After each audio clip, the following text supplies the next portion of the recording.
What's up, YouTube? How's it going, everyone? A couple of weeks ago, I posted a video that was a longer Noita run. It was a full run, and I asked for your guys' feedback on it to know if it would be something that you'd be interested in if I posted more content that was longer and just regular Noita runs rather than mainly just like tutorials and all that kind of stuff. And I got a ton of positive feedback. It gave me a lot to think about, and I'm going to attempt today. I'm going to attempt another longer run. Today it is going to be an 11 orb run, start to finish, hopefully in one sitting. And yeah, that's the game plan. It's called the pure ending, the gold ending, the 11 orb ending is what we're going for. So let's just hit new game, and let's jump into it. I'll also show in a second that we have no mods on in case you're curious. There is no mods that are turned on. It is just a random seed. And the one thing that we may have to use during this run, and I'll post a link to this in the description below if you're interested. This is a link to the Noita map, and this map is useful not for specifics. Like whenever you look at the map, you can actually see this is the spot. So it says the spot where you start, and this spot right here. It's not like you're gonna look where your character walks and decide on every turn. The map is not useful for that. It's not like I can say, oh, here's the entrance, and then there's a chest right here at the start. It's not that specific. The world down here is randomly generated, but what you can use it for is knowing that, hey, the first biome is about this big, and to the right of the first biome is actually an orb. Like orbs, positioning, all that kind of stuff are consistent across the map, while the world generation, meaning like how the biome generated, is random, so you won't know exact paths and everything. This map is very useful. A lot of it I have kind of memorized because I played a decent amount, but I still pull it up from time to time because when you're adventuring around the whole world, it's very easy to get lost on certain turns. Specifically, whenever I get over into these other zones for some of the orbs, you'll notice that I pull it up just to know. You know, for example, in Hell, sometimes I forget. See, the orb down here in Hell lines up with this spot right here, and every once in a while I'll kind of forget my positioning, and I'll have to glance at that to see the lineup of it. But for the most part, I should have it memorized. So, but I just want to put this out there because I use this map all the time, especially when I first started to get the locations of the orbs, because that kind of stuff is kind of tedious whenever you're just wandering around aimlessly looking for an orb. Also, there is a way in game now to find orbs. They used to not have it. It's where if you get Flum, and you put some unstable teleportitis in it, you'll see that Flum is the liquid, and whenever you spray some, well, I guess you could do it either way. When the two materials mix, it'll actually point towards the closest orb location. It'll kind of shoot off like almost like a firework in the closest orb location. We may get a chance to show it off in this run, but well, that can be a little tedious, and not only that, but a lot of it I'll do from memory. So I wanted to make sure people understood why I could do it from memory, just because I pretty much have looked at that map for thousands of hours through my Noita years. So let's begin. Nothing too exciting here, just the basic spark bolt bomb starting setup, and even a water. Wow, this is like pretty much the original starting setup, because some people may not realize, oops, I missed the water levitation. They may not realize that back in the day in early access, this was the starting setup every time. Even the stats of the wand, so the spells were always the same, and the stats of the wand were always the same. It wasn't until 1.0 came out that they started to add some variants with different spells, and the wand stats actually vary a bit too. But you know, I like both of them. Both of them are fun. I can understand the benefits to both of them. So some people prefer one way, some people prefer the other. I'm okay with either. Also, if you're curious why I keep looking to the right over here, I bring this up all the time in my longer runs, is that I'm used to doing this on stream, because I have streamed thousands and thousands of hours of Noita, and I still do it. Like every week I play Noita, almost every day, and I really enjoy it. It's my favorite single player game of all time, and we do all kinds of runs. It was just the other day we did a all boss run. We do all kinds of challenge runs. Oops, the heart fell out. I gotta grab that in a second. And we grab the tablets, and we're going to turn in the tablet real quick. You get a little bit of gold. It's not really that great. It's probably more useful to hold on to the tablet here to kick at enemies and everything.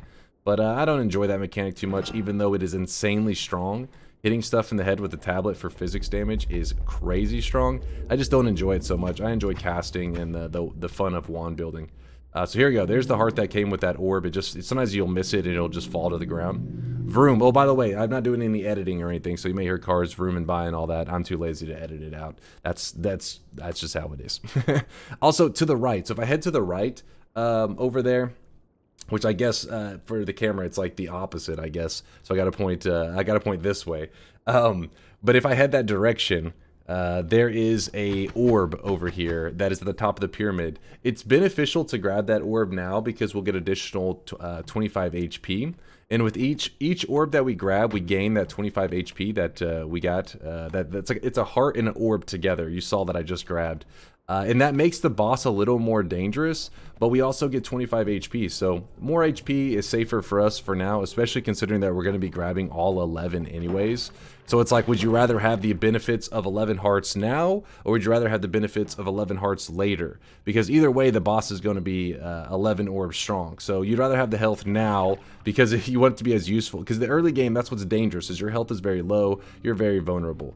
So grab the hearts early while you can. I'm just not doing it is because it's not the most stream-friendly walk. It is a very long walk over there to the pyramid, and you guys may fall asleep on me, so I just want to point out why I do little things like that. I feel like sometimes whenever people see me not grab that orb, they may think, oh, it's not worth it or whatever, when in reality, sometimes you got to make decisions on for the content creator side of things, right? So that means in your game, if you want to, you know, increase your odds of winning as much as possible, go snag that orb. It's a safe bet.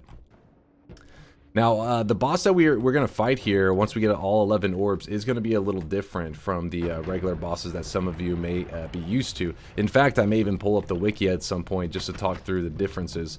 But for now, just know that we're at the beginning of our adventure. That's going to be several hours away, so we'll talk about it whenever we get there. Otherwise, I'll just end up repeating myself. Got a couple flasks going here. I'm not a big fan of the worm pheromone. But the regular pheromone, that flask is huge. I mean, I have a video on my YouTube channel just talking about it.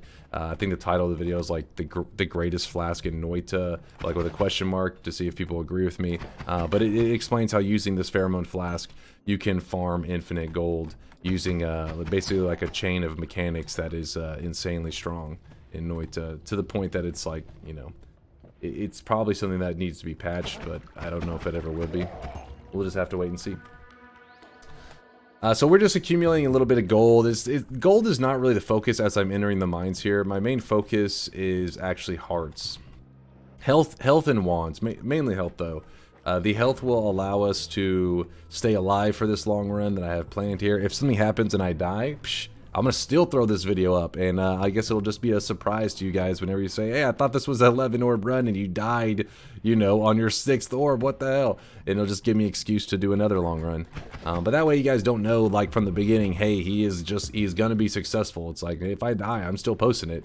It just will be an unsuccessful 11 orb run, I guess. Man. So the layouts have been a little blah.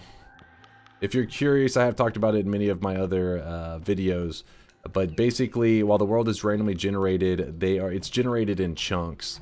So you can begin to recognize patterns. I'll try to point them out whenever I see them, some of these patterns. It's not a big deal if you're like not like gonna play hundreds and hundreds of hours of Noita like I have to recognize the patterns. It's just if you do end up playing a ton of Noita, it is kind of nice to recognize these patterns. It makes it easier on you, because you can be walking by the edge of a pattern and you're about to turn left, but on the right you'll notice that pattern and you'll say, hey, this pattern looks familiar. This is like a common one that could potentially spawn a heart or something like that. So then you maybe will deviate for a moment because you think that there's a chance for a heart over there just because you recognize the pattern. Stuff like that is helpful. It's not necessary. Obviously, it's not necessary getting a basic win. But an 11 orb win as well, it's not necessary to recognize those formations. In fact, I mean, back whenever I did my first 11 orb run, I did not recognize formations at all. It's one of those things that when you just grind out Noita a lot, you start to notice it, and then you're like, hey, if I had noticed this in my earlier days, I could have saved myself a little bit of time, and maybe a couple deaths, just by trying to pay more attention to, like, patterns, I guess. What do we got there? What is that? Levitadium, not a huge fan.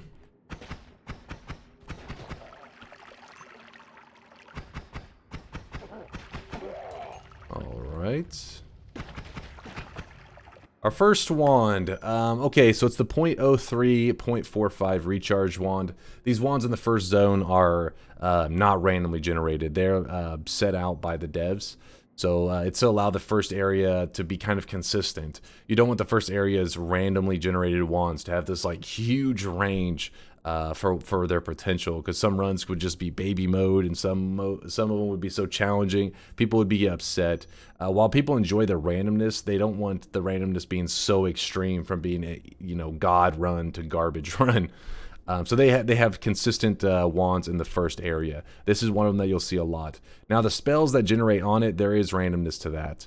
Bouncing burst is a common one. How many bouncing bursts you get on here? If I had gotten like 4 or 5 bouncing bursts on this one, this would be a very usable wand, because the cast delay is very low. The recharge time is not the best, but it's not, you know, it's not terrible. So what it would do is it would spray like all the shots real quick and then stall, because it'd be like .03 cast delay between each shot is pretty fast. So it would just go shoot them all, and then it would stall for a moment because it's got to do the recharge time, and then shoot them all, stall for a moment. But with a single shot, it's not going to be very good. It only spawned 1 bouncy burst. It's going to be like shot, stall, shot, stall. We want a burst of shots. I'll still grab it up, don't get me wrong, but I wanted to make sure you understood why that one was even, you know, like in what scenario would you consider using that? Since you will, if you play a good amount of Noita, you'll see that wand quite a bit in the first zone. And so I don't want you always just passing over it. See, look, there's it's the exact same wand. You see? Again, though, on this one, the spells, like I said, are random on it. Spawned 1 circle of thunder. Not interested in that one either. Identical wands, which is kind of funny that it happened like that. But it's a good visual for you guys. So you see, yes, they are like pre-built wands essentially. Both of them, though, did not spawn with spells. It's just you want a clump of spells on that one. Maybe like 4 or 5 spark bolts would be nice. I mean, obviously, you all the way full with spark bolts would be awesome, you know. But you're never gonna have just all the way to the max 7 spark bolts. That pretty much never happens. You'll have a clump of them, 3, 4, 5. That's what you're looking for, because that's like the best case scenario, I'd say. For the potential of range for what it spawns on it. Just looking around. Still no heart, though. Sad times. The only heart that we have is that orb heart, which is not random, because that orb heart is always there. So no luck on our side on this run. Oh, by the way, I don't know if I've paused too much. I think I did at the beginning, but if you're interested, it is a random seed. There's the seed number right there, so you can just pause and write it down if you want to try to replay this seed on your own, because there is a mod on the Steam Workshop that allows you to enter in seeds that other people maybe, heck, you could just enter a random seed if you wanted, but I'm saying if you saw a seed that somebody played and you're like, hey, I want to experience that exact run, you could download that mod and then just type in that seed number and you will get the exact same thing. I mean, like all the way down to the wands, where the hearts spawn, the chest, everything is exactly identical. So we're heading over to the right area because there is another tablet over there. I grab it for emergency situations. It's not 100% necessary, but it's good to have just in case. You never know when something's going to go wrong. Like I said, I don't enjoy the mechanic of the tablet. If you just throw it like regular, it still does good damage. But if you kick and then throw it at the same time, it spikes it. And that spiking of the tablet does a ton of damage. In fact, I'll show you it right now, as long as I don't whiff, which I am known to whiff these throws. Oh, well, that's a whiff. Okay, well, hold on. Let me try this again. Now, I don't use it very much, so I whiff all the time on my tablet kicks. Okay, it only shoots the lightning twice, so, okay. Hello, friend. Hello. Here we go. Okay, so see how we spiked it down into him and it one-shot him? I'm not sure if you could see the number off of that, but it's pretty significant. Did it say 1,000? 1,700? I don't know. The point is, he didn't need that much damage anyways. But it one-shot him. And you can go around just tablet kicking like every enemy. I mean, obviously, I'm pretty sloppy at it. But you just go around doing this, and you don't have to do any spell crafting. In fact, you could go all the way to like the final zone with those tablet throws and still be dominating a lot of enemies. There's only a couple enemies that can kind of avoid the tablet damage, but they're very rare. There's not many of them. But I keep this for emergencies. If I run into something I'm not ready for, and I'm like, oh god, like it's a scary situation, I may bust it out, but most likely you won't see me use it. again, other than whiffing it a couple times there. So worm pheromone or acceleration, that's the question here. Worm pheromone, like I said, I'm not a fan. The only time I'd ever really see me using that is in snowy depths. There is these giant worm enemies that spawn. You could use worm pheromone to kind of bait them in because they have a chance of dropping hearts, but it's, I don't know, not really worth the time. Acceleration, on the other hand, you can drink it up, give yourself some speed to get through this first zone pretty quickly, because the first zone's not the most exciting, and even though I have been kind of stupid and taken some damage there by goofing around, we can get through it all pretty safely, I would imagine. Gold-wise, oh yeah, another thing about the tablet is sometimes whenever you kill enemies with it, the enemies will drop like double gold. It looks at it as like a trick kill. That's another reason that it just makes the tablet just is so strong. It's too damn good. It's kind of frustrating. The devs were like, screw it, the tablet's god mode, deal with it. I think this may be a formation here that could give us a heart. Oh, no. I misrecognized. It is a formation for sure, but it was not one of the ones that I was hoping for. Let's see, what all did I have? I don't want to waste my bombs. That's the one thing that I see a lot of new players kind of mess up with, is they do use their bombs very quickly. I mean, you'll notice me, I'll walk past stuff. Usually there's lanterns or something explosive that I can use to get through. That's the main mistake that you make, I feel like, in the late game. Like, I mean, as a person who's played the game a lot, because you know you can get to it eventually, so you're not paying attention to all the specifics. Like, hey, if you kick that explosive into that, you can use that to dig. I'm just like, I'll get through it eventually.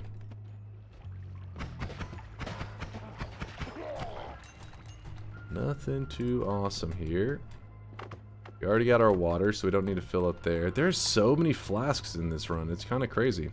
See, that's an enemy that you see people use tablets on all the time, because this enemy is pretty darn deadly.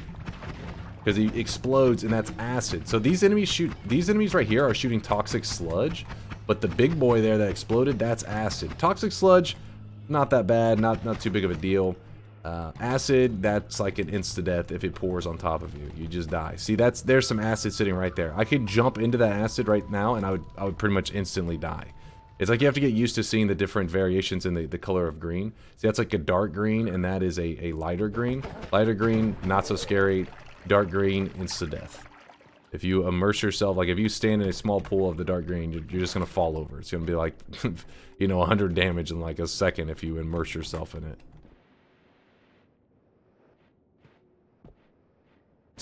Well, I'm not seeing any formations here. Like, this doesn't look like anything.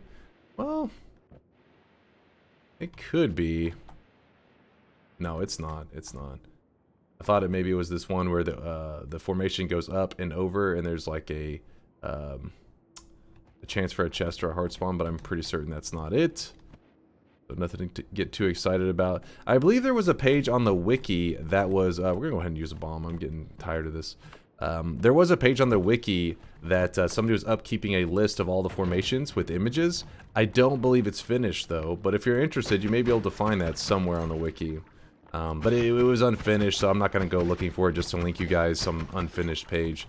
But the wiki, it's very rare. Most of the things are pretty up to date. The reason that one's probably unfinished is it's not the most important thing to know. Whoop. So they you know, the motivation to get it completed and all that's probably kind of low. But people like Film, his name's Film, he upkeeps that wiki really well with a lot of very useful information. Hell, even some of my guides that I've made have been thrown up on the wiki just to help out new players, which is pretty awesome. I'm guessing Film is probably the one that did that. But also another person in the Noita community, his name's Latali.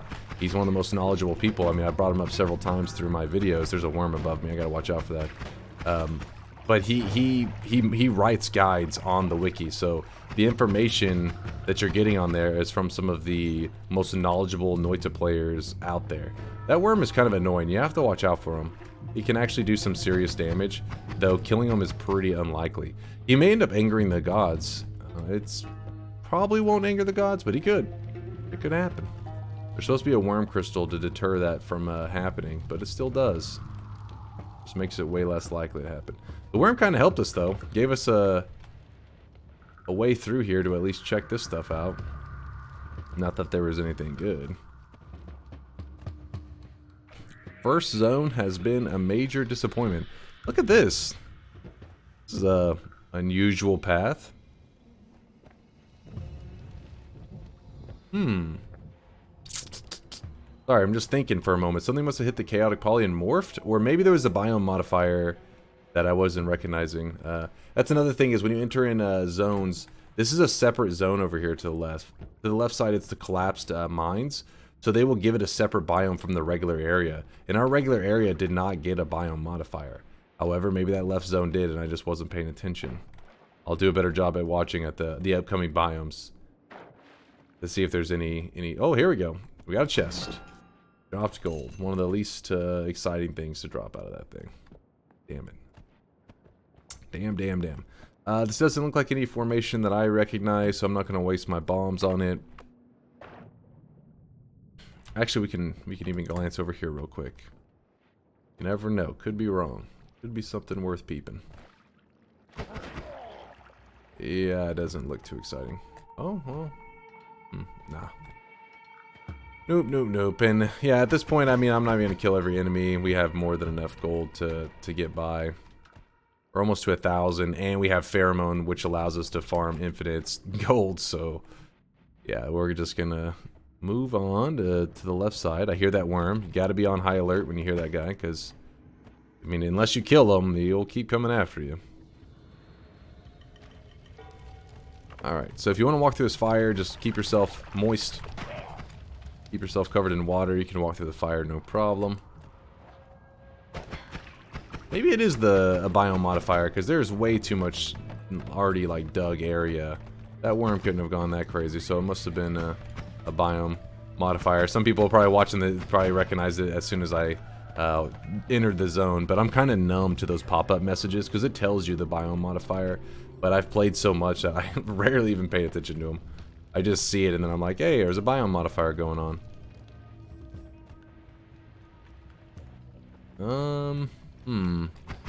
Trying to find out if it's worth the trouble.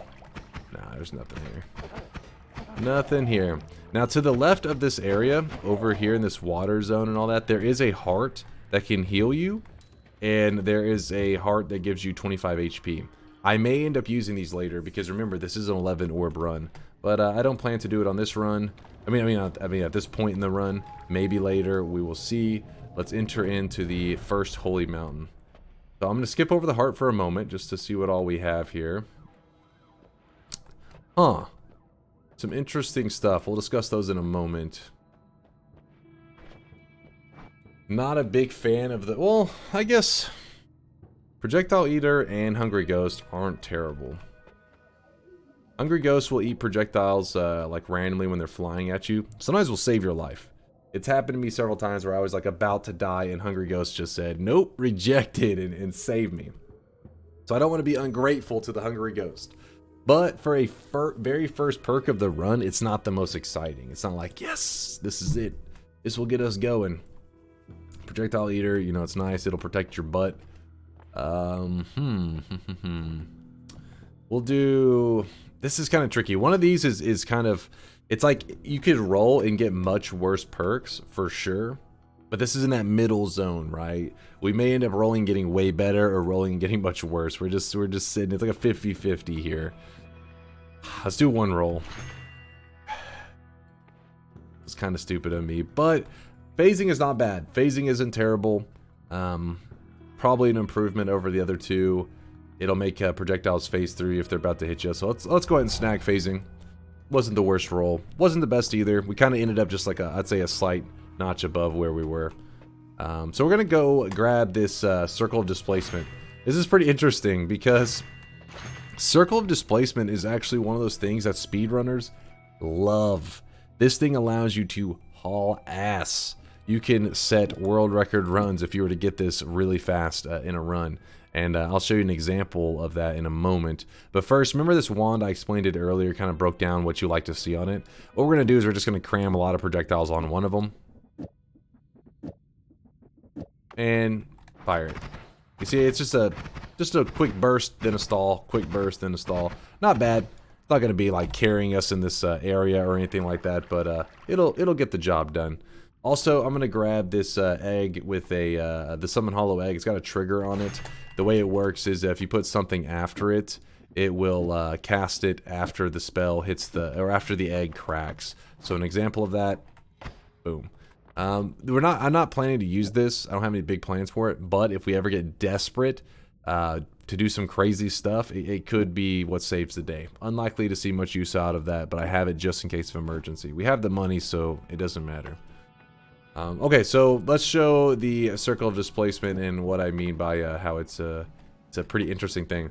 So I'm going to cast it, and what's going to happen is this circle is going to be cast around me, and if you touch it with your character, which in this case I'll be standing dead center in it, it will teleport you 3 times in the direction. Well, it's supposed to be 3 times. Every once in a while I get teleported 2 times. It can be a little wonky. I think there's other factors at play. Maybe if you have the teleport liquid on you, I think maybe you can mess with it. But basically it's going to teleport you 3 times in the direction that you are pointing your cursor. So let's point the cursor up and cast it, and what it'll do is it'll actually send us into the last level.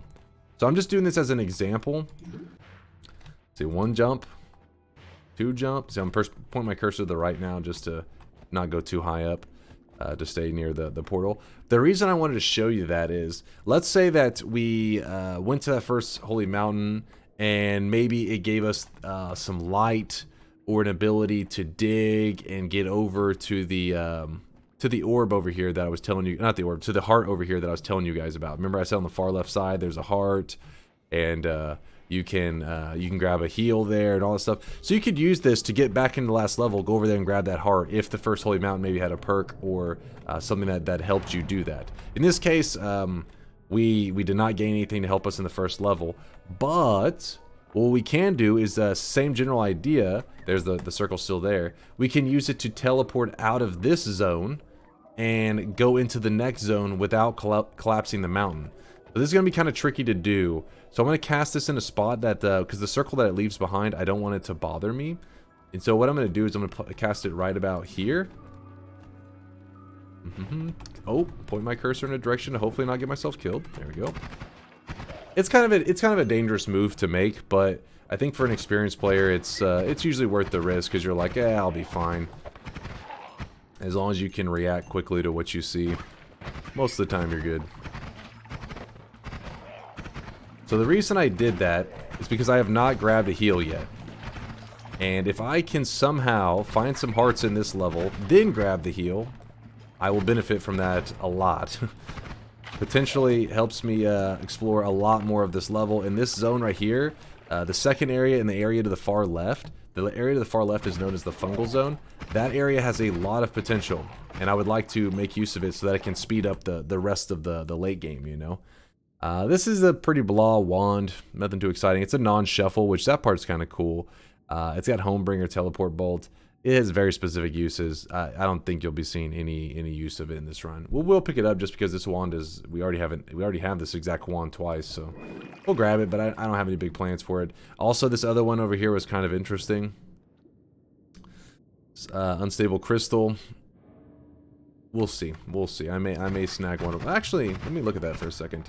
The stats on the wand, oh yeah, it was the 20 mana. So the 20 mana regen makes this one not too interesting. But the crystal is something that is of interest, because you can kill enemies very easily with it, and they drop double gold. But they have to be enemies that stand on the ground. That's the crappy thing. Well, they don't have to be, but it's most convenient when they're standing on the ground. So here's a good spot where the crystal will be useful, because I could use that bomb that I have here and blow through that, but the crystal also works. But before we do that, we'll see if there's an alternate way around, so save us some walking. As you can see, our current wand is not a beast. Not yet, at least. You'll also notice that sometimes I get rid of explosives around me. They make me nervous. You just don't know when an enemy will hit you and knock you back into the explosives.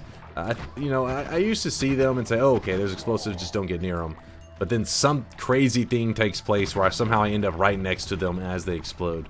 So you tend to see me shoot them, explode them as early as possible these days, just to remove that opportunity for Noita to somehow get you. Okay, so there's light right there. That makes it possible to enter in that dark zone. Remember I was telling you about?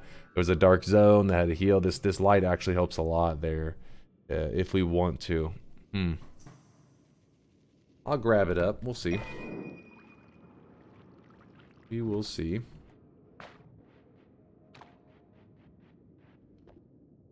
This is also interesting. A Bloodlust. Bloodlust is it's like a damage modifier that adds damage, which there are several that do that, but this one adds a significant amount of damage. 33 damage for 2 mana. One of the best deals in terms of mana for damage that you'll see in the game. However, it makes it where your own projectiles can hurt you. That is a terrible deal. So you're like, I don't want to instantly kill myself. So we'll probably grab this in a bit, just to allow for possible late game wand building for like the 11 orb boss. But for now, I don't plan to make use of it. So what I'll do is I'm going to pick it up, and then I'm going to cram it into the ceiling here, and hopefully no enemies will stop by and grab it. This isn't necessary to do. It's just you never know. When you play a lot of Noita, I feel like you've seen, you know, you've died thousands of deaths. You've seen it all. And an example would be, you see that and you say, you know what? I don't want this wand. You walk past it, instantly an enemy falls from above, lands on the wand, shoots you in the back with it, you insta-die. And you're like, wow, had I just crammed that in the ceiling, taken an extra, you know, 5-10 seconds to cram that in the ceiling, the enemy wouldn't have done that. That's why I do that, not because it's necessarily going to happen for sure. Let's get rid of that acid flask. I don't trust it. So this is a formation right here. This is one that has a chance for a heart, chest, or nothing. So it could be potentially our first heart of the run, and it will be right around here.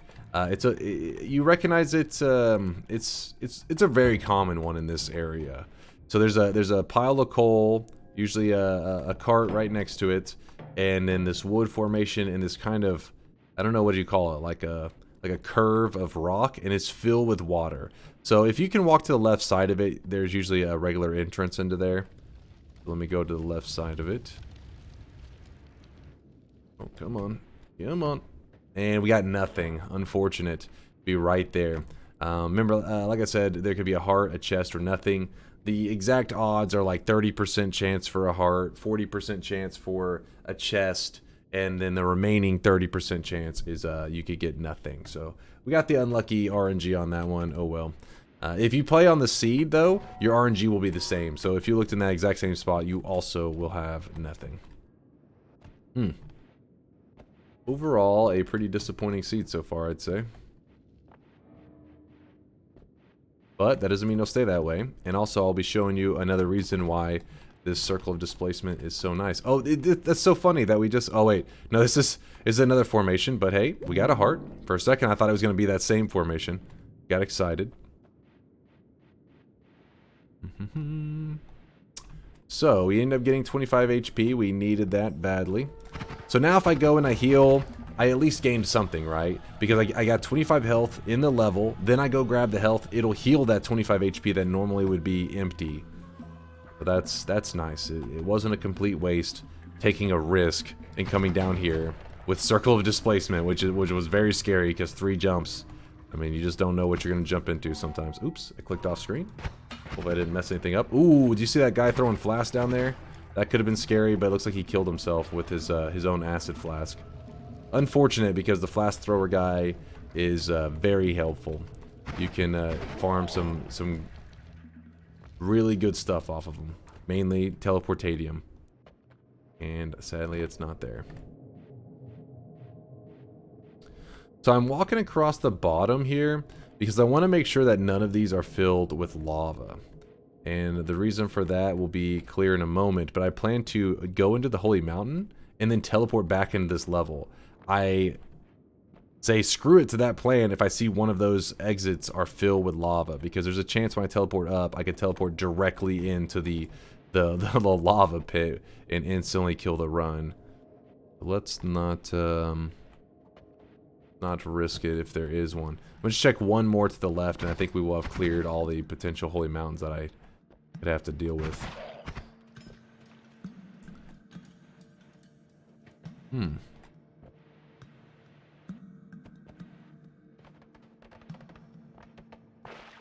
There's a wand right there. Let's kill this guy first to make sure he doesn't get his hands on it. Kill the explosive too. Don't trust it. What you got here? Pollen. It's a pretty interesting wand too. Not like, you know, God mode or anything. But we'll grab this for now because pollen actually gives us a regular way to dig. So currently we've just been walking around aimlessly, it feels like. But now we can dig pretty quickly.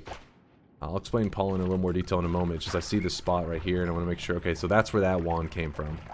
Gotcha. So pollen is one of those that can actually hurt the player. Like if you shoot it, you could potentially walk into one of these and hurt yourself a bit. But whenever you're digging with it, if you press it up against the wall, for the most part, it's pretty safe. It kills the projectile so quickly that you don't get hit by it. Oh, see right there, I did get hit by it there. So it does get hit you every once in a while. The main issue here is because we're shooting lots of them. If you shoot a single one, it's pretty damn safe. But it can hit you from time to time. Just stay like remotely close is probably the best way to say it. Like something like this is probably like a guarantee it doesn't hit you. I mainly point that out is because I used to dig like this with it. And I hit myself with it all the time because I was so scared to get up close to the wall thinking that it would like bounce back into me. Sometimes they do like a weird thing like that. But I found that if you're pretty darn close, it's pretty damn safe. Alright, now we're going to head back up into the last level. And this one's going to be interesting. Because if we were to just fly back into here, this is going to collapse, right? So instead, what we are going to do is I'm going to fly up into the tunnel, and at the last spot, I'm going to cast that teleport on myself. Okay, so I'm using the water to levitate higher, and then I'm going to cast a teleport on myself and teleport into the last level. Then I point to the side to make sure that I don't go too high up, because then it'll be a pain. So now we're in the last zone, right? And the reason I did this is because I didn't have to walk down that path to get into the Holy Mountain. Now I just teleport into the last zone, and then I can just jump into one of the portals. I would not be doing this if this zone had spawned like lava or something in it, because it's just not worth the risk. You could teleport into an instant death just for doing stuff to give you upgrades. Some kind of minor upgrades, really. Not really the greatest upgrades either. So let's put up this, and let's make this so that we're not shooting so many pollen at once. That thing was kind of dangerous. That's a good amount. And they do have homing on them, so they're trying to home in onto that statue right now, as you can see. Kind of hilarious. Alright, and we're gonna grab the heal, and we're gonna go ahead and grab the recharge here. Nothing too crazy. Horizontal barrier, we may use this as a way to kill a boss if necessary. I don't know. And then I could jump back into that right there, and I got too close, I was pointing at it. Whoops. I was gonna say that I could jump back into that and point downwards to jump into the level, but I don't plan to do that. I mean, it is nice to keep this mountain intact so that you can edit in it later, especially in a long run like 11 orbs. But I'm not gonna play it that slow for this run. Let's just let it collapse. Can I get around this? Please say I can get around this. Yeah, there we go. And we are back in the zone. Collapsed our first mountain. Oh, of course, I find a heart immediately. I didn't recognize the formation. I should have. That was a mistake on my part. See, it doesn't matter. The formation recognition, it's not like 100% that you'll recognize everything. And not only that, but different people are good at, you know, different kinds of pattern recognition. I've seen some people that will walk, you know, they play all the time. They'll walk right past the most obvious formations. And then I'll see other people that I've seen them play a little bit. I know of them, but I wouldn't expect them to recognize every formation. Yet every time they walk past one, they're like, "Ooh, I know a heart spawns here." And it's like, "Dang, hey, this person is very good at pattern recognition." Ooh, this is a shop formation actually. This pattern right here. It means there's a shop right there. That's a. Oops, let me put out that toxic sludge. And a disappointing shop. All-seeing eye, I guess. It's not the greatest. Some people really utilize it well. I'm not one of those players that utilizes it that well. It doesn't mean it's not good. It's just, you know, different people have different play styles. Mine tends to not make use of that. Right, digging through here. Make sure I don't walk into that pollen shot. Ooh. There you go. This is that one formation earlier that gave us nothing. This time it gives us a chest. So I'm not going to open the chest in water because it could electrocute me. And we got a prickly spore pod. Not the most exciting. Very specific builds make use of it. It's unlikely that you'll see a build, but you never know. It's unlikely to see me. Ooh, okay, forget the prickly sport pod. There's a goddamn add mana in here. That's what I'm talking about. Hell yeah. Let's go ahead and grab this up. It even had miss on it too. The wand itself, blah, but the add mana and the miss, mainly the add mana. Whew. That's got some use to it. So, what I'm going to do is I'm going to jump in this portal. Remember, we still have stuff to explore in the last level, but I have a way to get to the last level, you know, after checking out this mountain. So, might as well check it out now. Oh, this is the reason right here. You're seeing the reason that I do this, where I check the mountain ahead of time, then I go back. We'll have an interesting discussion on this in a moment. First, let's go over here. So... we don't need this many bifurcateds. It's like a shitty double is what the only reason I grabbed it. So, first things first, we grab the chainsaws, aka one of the best spells in the game. And what we can use it on is... so it's funny because our only decent non-shuffle is this one right here, which is it's still going to work, but I know some people out there watching are going to get very confused when I do some wand building with it. Because it can be one of those that takes a moment to wrap your head around. It's definitely a little awkward. So let's build it how we normally would, and then I will show you how it should be built, because this wand is a spells / cast 2, meaning it casts spells in groups of 2. So if I put it like this, first shot will fire these two, Spark Bolt and Spitter Bolt. Second shot will fire these two, Bouncing Burst and Spitter Bolt. So let's shoot these off and look at the board. See, they shoot in groups of 2. In fact, I'll reorder this so it doesn't get confusing. So you see it goes 1, 2, 1, 2. So first group, second group. Now, if you were to take this away, actually I'll take this other one away. People are used to something that's shooting 2. If there's nothing there, it'll wrap and it'll grab something, right? This is not true for a spell / cast of 2. A built-in multicast will not wrap. Let's fire it off. It does not wrap on a built-in. However, if we were to put something there like this, this is not a built-in one. It's a spell that we put on here. Now, whenever it tries to look for another spell, it'll see that there's nothing there. It'll wrap and it'll grab this. In fact, because it's a double, it'll grab this as well. So the first shot will shoot off these two, and then the second shot will shoot off the Bouncing Burst and the Spark Bolt and the Spitter Bolt because of me putting this double here now. So let's see it in action. See? Hopefully that's kind of helpful to start wrapping your mind around it. I don't expect you to get it right off the bat. As you see more of these multicast wands, it'll make more sense. But let's get our chainsaw wand in place here. So we are going to want to do Spark Bolt with chainsaws as rapidly as we can fire them. So normally, if it was a spell cast of 1, the way I would build it is pretty simple. It would go chainsaw, chainsaw, actually don't add mana, chainsaw, chainsaw, double here. And in fact, this still is going to work even with the always cast spellcast of 2, right? So it does work in this scenario. But sometimes it can actually mess things up a bit. I'm trying to think of an alternate way that you could build this. This scenario worked out. Not always is that the case. Sometimes you would build it like this, and because let's say the recharge time was 0.2 recharge time. I'm like, oh, if I build it like this, we're gonna be fine. But whenever I fire it, it actually wouldn't go very fast. And the reason for that is because this spellcast of 2 is already going to fire both of these at the same time. This is doing nothing here. So what's supposed to happen if it was a spellcast of 1, which is the natural, it would wrap and it would grab this and it would actually apply the chainsaw twice. So you would get a much firing faster wand than this, but that spellcast of 2 is screwing it over. However, the recharge time was actually not low enough for a single chainsaw to work anyways. So I knew I had to put 2 chainsaws here to make this work. Well, it was a spellcast of 2. Coincidentally, that lined up. So this actually ended up working out. And you'll see that it fires both of these at the same time. Then it fires this next double, hits the spark bolt, wraps, adds the mana, adds the chainsaw, and even adds this extra chainsaw, which it doesn't necessarily need that other chainsaw, but it's doing it anyways, I believe. Yeah. This is chainsaw wrapping. I do have a video on it explaining the chainsaw if you need a more detailed explanation.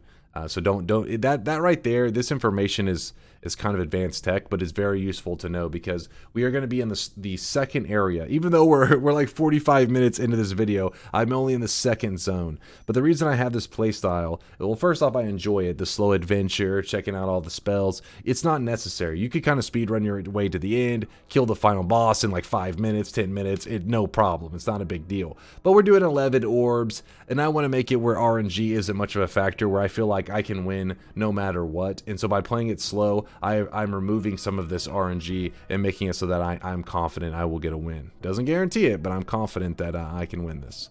I'm going to throw away the Circle of Thunder. Our Spark Bolt wand is pretty awesome. Actually, you know what we could do? This is going to be seem a little bit goofy to you guys, but we can actually double up on the amount of Spark Bolts being cast here. We could, because it's a spell cast of 2, it's going to cast, let's see, 1, 2, then it's going to cast 1, 2. So this would still work.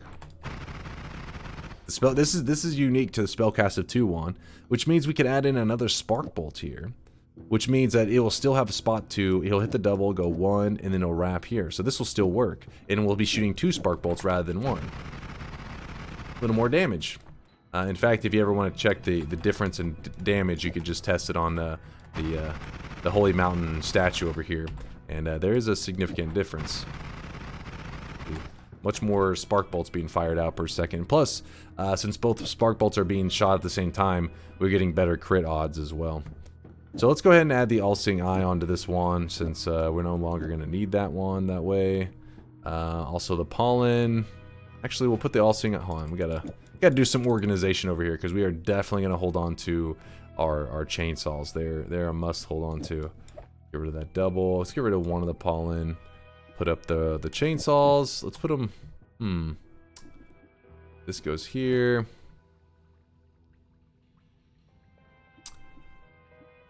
Put this, because our main wand I always put at the front. Our digging wand I tend to put as number 2. All right, this could work. Oh wait, one of our wands needs to be for Circle of Displacement. I almost forgot. We'll get rid of our bombs, I guess. We'll just have our digging wand is mainly, our bomb wand's mainly meant for digging anyway, so the pollen's going to be on the bomb wand. We'll put this Circle of Displacement here, and we should be good. Let's move our digging here. Yeah, there we go. So we still have good health. We are very strong for this next, for the level that we just passed up. We're going to be jumping back into. We got some good resources here. I'll probably make use of them in a bit, but we're still got a lot to do in this zone that we almost bypassed. Now, the concentrated spells makes this run kind of easy mode. We can just go through, insta-kill everything, but at the same time, we kind of already are looking badass. So it's not necessary. If you ever find yourself in a desperate situation, I mean, concentrated spells is probably the best offensive perk in the game in terms of, like, allowing you to do high damage without making it very difficult on you. But I don't know, it's like one of those things I feel it's necessary to explain. This thing is, like, OP. So OP that sometimes I pass it up just because it makes it where somebody who's trying to learn from the run, it's just like, oh, so to win the run, just get concentrated spells. That's what they learn from it. And in reality, I'd like them to, you know, pick up a lot of tips and tricks along the way rather than just, hey, get concentrated spells. So we're going to bypass this, but again, don't think that it doesn't mean it's not good. Dissolved Powder's not a bad one either, but we're going to bypass that, and we are going to roll. Is kind of frustrating. Slime Blood is one of those that I used to like quite a bit because of the projectile resistance, but it can actually get you killed. I have a video on it, Slime Blood, the hidden killer. But because you bleed so much slime, it can actually make you it's easier. You're more susceptible to getting electrocuted. which electric damage is insanely high damage. Rage-fueled levitation. Killing enemies makes you replenish some of your levitation power. That's not bad. Though, when you play a lot of Noita, usually you're not, like, calculating for that on the fly. So, I'm gonna go get some money and we'll do another roll. Teleporting back in the last level. So, 3 teleports, remember. I'm gonna port back to the left. I want to get close to the Fungal Zone. Whoop. Straight into some toxic sludge. Nice. Alright. So, we have the first zone that we could easily get to the heart and heal up that we're saving for later. Right now, we're heading to the left side to visit the Fungal Zone. Now, the Fungal Zone is a very good area for finding strong resources. With that said, we've actually already found some very good resources in this run because we have a chainsaw and an ad mana. Now, a lot of people, when they watch, and I've seen people make comments, are like, oh, these runs are like cherry-picked or whatever, meaning like you just choose the runs that you get the best stuff. When in reality, I show all my runs. I mean, I live stream it, so I can't just like have a shitty run and then be like, all right, delete the VODs, everybody, you know, get your like the Men in Black thing where you just erase their memories. No, my live streams show that my runs are not cherry picked. It's just every run there. It feels like there is some insane OP combination that you can get. This is one of the more common ones. I feel like I get it quite often. Is the chainsaw ad mana. Another one's just like Luminous Drill ad mana. There's always something out there to look really strong. So don't go thinking that this is some special picked run. I mean, I just decided, hey, 11 orb run. I think my last full run, somebody said in the comments something along the lines of, I wish though that they didn't just select out like the really OP runs. And somebody said, yeah, that's what happens with selection bias. And I'm like, this wasn't selection bias. This is every run. Like, if you really don't believe me, stop by the live stream. I'll be doing a run probably whenever, if you see me live, and it will just always be a random run, and I have a random goal, and I'm always just popping off, destroying everything. Now, different wands sometimes, but for the most part, you'll notice that I'm using machine gun wands quite often, and it's because almost every run offers them. I do want the crit off of here, and I feel like it's not going to be necessary much longer to use the circle of displacement to get around, because we've already gotten so much value out of what we needed. Like the future holy mountains that we visit, we probably have no intention of going back up until we get down. Well, I say that, and there's a chance that we get all the way to the very bottom and not have a way to dig. And it's 11 orb run, so we need to resurface. So that could be a situation that we need circle of displacement. It's very unlikely though. Alright, we'll give up the all-seeing eye. I could hold on to it for a bit and then return and grab that on my way out. But I think we'll be fine.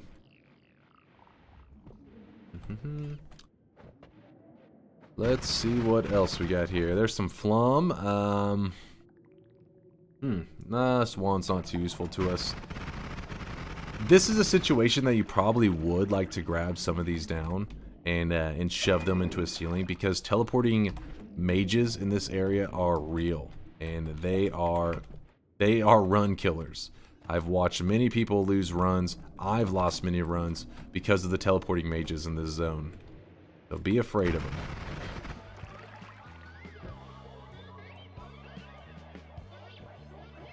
Wait, what was this? Was this where oh, there's a heart.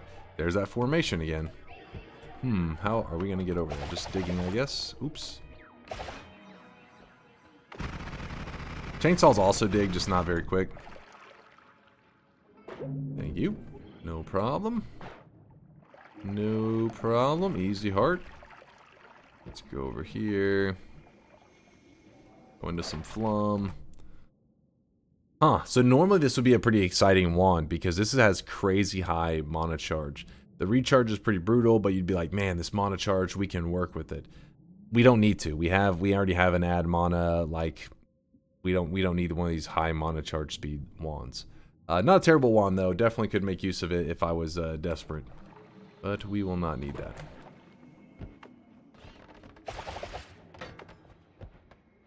There is a flask thrower right there. So how can I get that flask thrower to throw flasks in a way that will not get me murdered? That's the question. Throws an acid flask or a lava flask. Wow.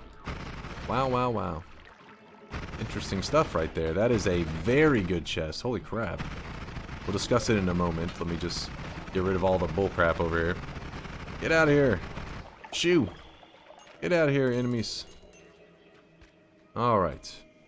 So, this dropped 3 spells that are of interest. The Giant Spitter Bolt, not so interesting. Very mana expensive, not really worth that much.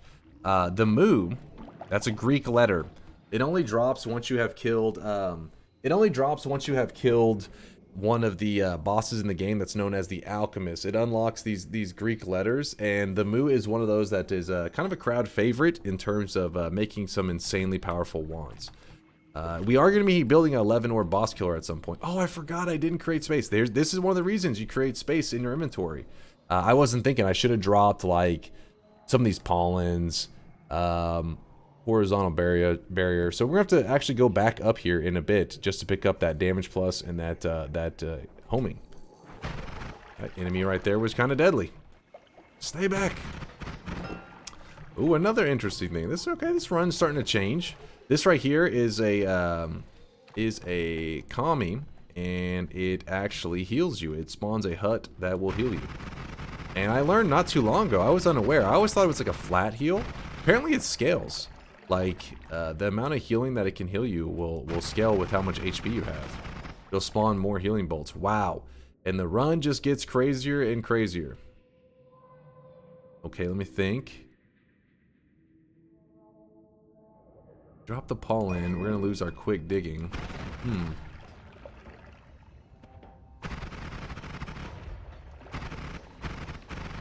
See, again, somebody out there will be like, selection bias. Like, no, the runs are always crazy. You just got to do some exploring. Also a good wand here, but I mean, the stats on it are pretty damn nice. I mean, I think 3 chainsaws, and we could make this rapid fire. Damn. 7 capacity. A spicy wand. I need the crit that bad. Crit's not that big of a deal, but at the same time I like to have bonus crits and stuff around. Here's what we'll do. I'm gonna leave that there for the moment. Get rid of that guy. And this friend. Let's go worry about the flask thrower guy first. Make him a top priority. Let's get rid of one of our empty flasks. It wasn't empty, but one that we didn't really need. And let's see if we can create a zone for this guy to safely throw flasks.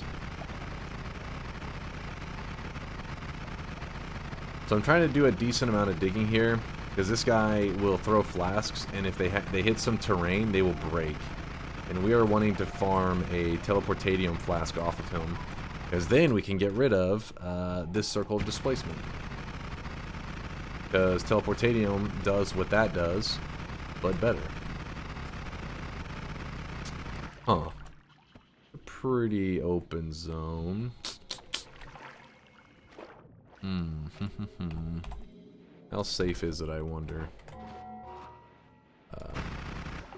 Gonna come down here.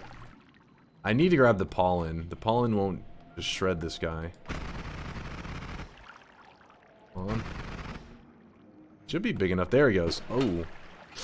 Did he kill himself after all my hard work? He almost did. Alright. We're trying to get an angle that will hopefully not be too frustrating. Oh, there's an acid flask. No, he jumped into it. What was that? You threw an acid flask and then just immediately... Okay, god dang it. Those guys are so suicidal. It's frustrating.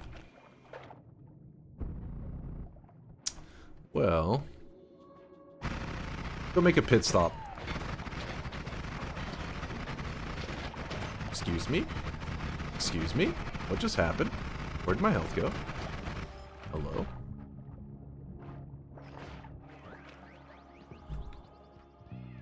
Should have did that sooner.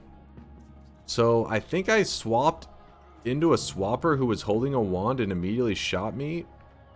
And then I don't, it happened so quick.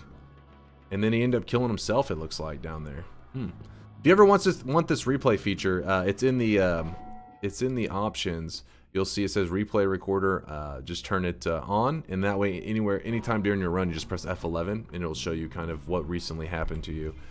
But that was interesting. You almost got to see anointing on my YouTube channel, but not today apparently. A swapper into a wand holding swapper. That'd have been pretty Noita.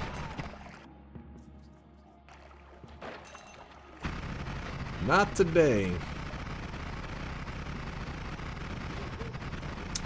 I'll go ahead and head back real quick. We'll do some fixing in a moment. Stay away from me, swapper. Another swapper? This is interesting. Come on. This is one of the situations where you're just like grateful that you have such a wand. just destroying them all. All right. Thank God. This could have been a bad situation. Go away, swapper. I don't trust you. Oh my God. He grabbed another wand.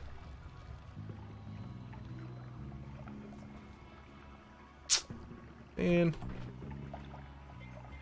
Alright, well, we're gonna have to go around him for a second. No! Don't burn me. Yeah, we're gonna hold off on... Oh, okay, he just... Alright. He just killed himself for the fun of it, I guess. It's kind of weird that he fired it on his own, though, like that. Just fired it. I don't think there's anything around any reason. But if there had been a nuke in there, I would have probably caught in the crossfire. That would have sucked. Hello? Some chaotic poly there. Come on.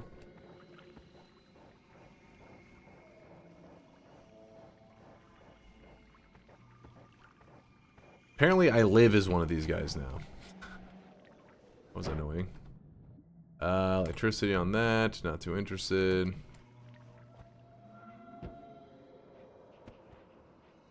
Yeah, maybe try to shoot at this guy. I don't know. Wow. Wow. Okay, so this is a very interesting wand because if you look at the recharge time, it's not too brutal. 53. 0.53. So we should be able to get rid of just about all of that in 3 chainsaws. It's actually going to be 0.02 remaining, but that's fine. And look at the capacity on it. 11 capacity. This thing has some huge potential. So what we are going to do is I will show you this one is kind of like this one not kind of, this one is a bug / exploit. Give me one moment to set up for it. This one's for the lazy people out there. Oh hey, now that's rare. You don't see that every day. That was a chest. A leggy mimic chest, and they're not the most common. They have a pretty rare chance of spawning. I think it's like a 0.2% chance or something. But basically, whenever it spawns in a chest, it can be a leggy chest that drops this perk right here, which is leggy mutation. It is a straight garbage perk. Straight garbage. But one thing that is interesting is if you take the reroll machine up to this point and you reroll it nearby, it'll actually reroll that into another perk. Kind of awesome. Now we have a ghost. It has a travel wand. Alright, so here's what we're going to do. I'm going to go ahead and use my heal now. I'm going to prep for that ghost. I was going to walk back to the Holy Mountain and everything. Oh, what just happened? Why did they... Well, that was some crap. That was the worst I've ever seen. I guess it was because doing it in water. I usually don't do it in water. They fly more stable and everything. That was terrible. I gotta remember that in the future. Do not throw that thing in water because it seems that it just flies in all directions randomly. Usually they bounce around really quickly and you stand right in the center and pretty much catch all of them. We should have been around 100 HP after that heal. Unfortunate. So this guy has a telly wand. If I had Ambrosia, it'd make it way less scary. Let's see if we can do this. There we go. A little nervous of him. Wow. My God. So the ghost right there, that ghost will not spawn in your games until you have until you have a certain amount of deaths in Noita. Every time you die in Noita, your wands get put into a wand graveyard. In your wand graveyard, once it passes a certain threshold of wands, it's like 35 wands or something like that, these ghosts begin to spawn carrying wands from your wand graveyard. Now, one thing I need to point out is that this is unique to you specifically. Most things, if you do a set seed, everything, like, you know, in the world pretty much is identical. That is one thing that is not. That is unique to my client, because my wand graveyard is unique to me, right? It's wands from my past runs. In yours, your wand graveyard may have completely different wands, and that ghost could be maybe a very deadly ghost. Maybe you come across a ghost that's carrying nukes. Maybe the ghost doesn't spawn for you at all because you haven't died enough in Noita to get the ghost spawns. Point is, that is a unique thing to this run. With that said, this wand that he dropped is actually crazy strong. I mean, not crazy strong, but like very useful for this run that we're doing, because it has small teleport bolts and an add mana. We need teleport bolts badly because we're doing an 11 orb run and we have to do a lot of adventuring, and we have an add mana. So I'm actually going to leave this wand behind, even though I would like it a lot. But if there's somebody out there that ends up doing the same seed and wanting to kind of follow along on the adventure, it would make it where we would split entirely, right? Because now from this point I would be fast traveling all over the place. I could do the run much quicker, and they wouldn't be able to build the same wand because this wand would not exist in their game. So I'm going to leave this wand behind, as much as it hurts. Very sad stuff. Oh well. Okay, so I'm going to go ahead and grab this heal. The one thing I got to keep in mind is that this heal is meant for the next level. So I have to make sure to not lose much health because I will need this HP. Also, because I'm still going to go back into the last level and I need that health, but you'll see what I mean. So let's go ahead and do a reroll here. Alright, so we got a crit. Pretty nice. Alright, clear some space. Clear some space. Never know, that could be useful. We may want that bouncy. Drop this. I'll keep 2 mists, 1 crit. For now, we're just putting the add mana here. We don't need it right now, but I need to take up some space somewhere. You know what? We do this. We'll put the crit on the wand. That'll do for now. It doesn't matter where we put it here or here. It's fine. 2 mists is because we can build some cool wands. It only requires 2 mists to do it. Do I want to let go of anything else?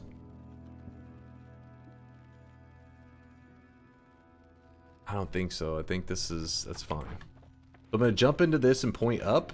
It sends me up into the last level. Point left. So I can get closer to Fungal. Remember, if you need to farm more gold, though, use the pheromone flask that we had earlier. You can farm infinite gold with that.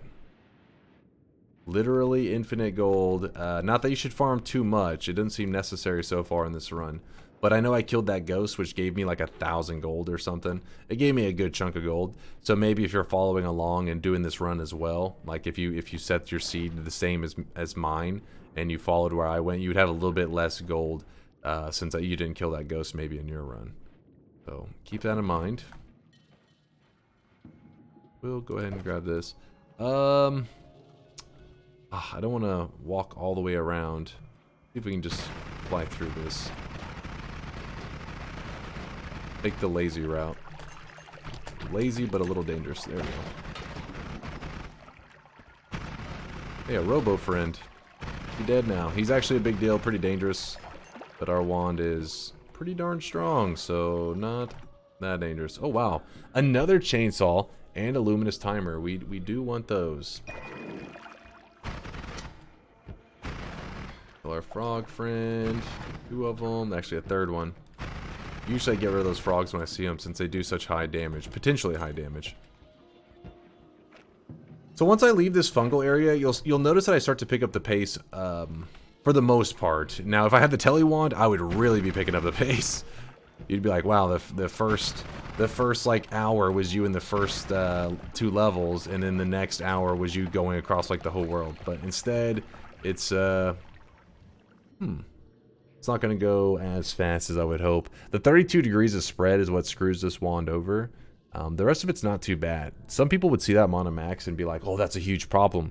But if you look at our current wand, we don't fire anything over 70 mana in one cast.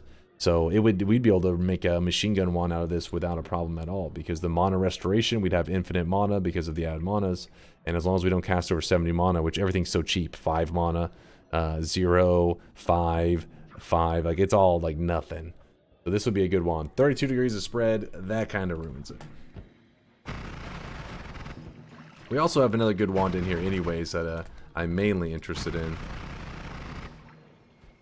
I think there was 2 wands that I was interested in fact. It was this wand. Actually, it's just this one. The other one I was interested in until I came across this wand. Now it's kind of like, oh, we don't even need that other wand. The other one was a non-shuffle that I thought had pretty nice stats and everything. Was something I was gonna go back for. Now I'm just like, whatever. There's the swapper guy. Whenever you shoot him, most things he'll swap you. Not everything he'll swap you with. That was the guy that almost got us killed earlier. That pain in the butt. So if you notice, our audio on our chainsaw starts to sound a little odd. It's starting to sound a little weird right now. That's because the chainsaw is very buggy. At some point in the run, don't be surprised if I have to do a reset of my client. So I'll show you actually right now so you can see what I mean, because we'll probably have to end, doing this. We'll probably end up doing it a couple times during our run here. You see when I shoot, watch. It sounds a little weird, and sometimes the shots even have like a delay of the audio. Right now it's not too bad.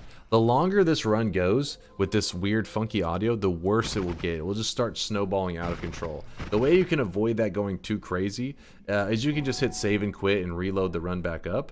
Or what I tend to do is just go to mods. Even though we don't have any mods on, it still is fine if you just hit restart with enabled mods active. What that does is it just closes your game, reopens it, and it should like flush that whole issue with the audio. Now it can return, which is very frustrating. See now it's back to firing like normal. There's not that weird like stutter or whatever the hell that is that the chainsaw does. So it's pretty much functioning as it should. It's weird because this is something that like it's a bug that only got introduced or like a I don't know what the hell you would consider this. It's like an audio bug that only came along once 1.0 came out, and the devs never seemed to be able to fix it. And different hardware, I guess, leads to this issue more often. Like some people have hardware that they say that it does it all the time. Others say they play and they use the same chainsaw wands and they never have the issue. So that one's one of those that I feel like I got kind of screwed my setup. Something about my setup, maybe it's because I stream or I record a lot. I don't know if that factors in a decent amount, but I have many people that watch to say they very rarely get the audio bug. With that said, though, it is pretty common in general for you to see it at least once or twice. Now, do you see it every single run? That, like I said, that one's up to your hardware. Me, I see it pretty damn often.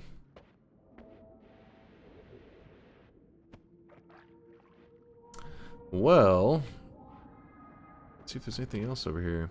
Oh, nah. I think we're about to leave out of here. I think we about cleared this zone. Oh yeah, one last thing about that audio bug. I have found when I restart Steam altogether that I have less issues with it. I don't know if that's just a coincidence, but sometimes if the error keeps reoccurring over and over and it's driving me crazy, you'll see me do like a Steam restart on stream. I'll just close out of Steam entirely and reopen it. Then the issue usually goes away for a day or two. I don't know. Could be in my head. Could be going crazy. But this right here is kind of frustrating because I don't have any great way in there. We do have a luminous timer, and I could go build a luminous timer wand and it makes a way for us to dig here, but it's like, dang, all that trouble for what could be a garbage wand. For the sake of the recording, oh yeah, I almost forgot to grab this stuff here. For the sake of the recording, there's a damage plus. There is my accelerated homing. I'm not gonna go back and dig that. However, if you're wanting to do a long run, it's usually worth it to take these tedious tasks. Take them on, because you're gonna want to get a teleport wand. There's many things that you need to accumulate for 11 orb run that can really help you a lot. But I'm going to bypass it for our sanity and pray that we get just some better resources along the way. We're already set up for a pretty nice run, so I can't be too sad. If I was desperate, like if I was having a really rough run, you'd probably see me do it. I'd probably say, guys, I need to go to the Holy Mountain. I need to edit my wand, then return back here and see what's in there. But in this case, pass. Oh, hey, look at this. This is also a rare thing. You don't see this very often. It's like a 3% chance of happening on a run. And here we are. This is a meditation cube. And what you do is when you jump on it, you meditate. You just stand there. And a portal will appear above your character after like, I think it's like 30 seconds, 20 seconds, something like that. And in that area, you can actually do a bit of editing. It's pretty rare. You don't see this. It's kind of cool that we got it on a random seed today. I feel like I probably see it even... well, I used to see it even less because on the rare occasion that it did spawn, I didn't explore enough to come across it. Because I almost didn't explore enough on this run, and I was taking this run pretty slow. But in this case, luckily I went slow enough, came across it. Damn it, didn't even give a good wand. But here's an example of how you can edit in it. So we don't need those. That's just to summon those portals, pinnacle portals. No, I need that. Hold on.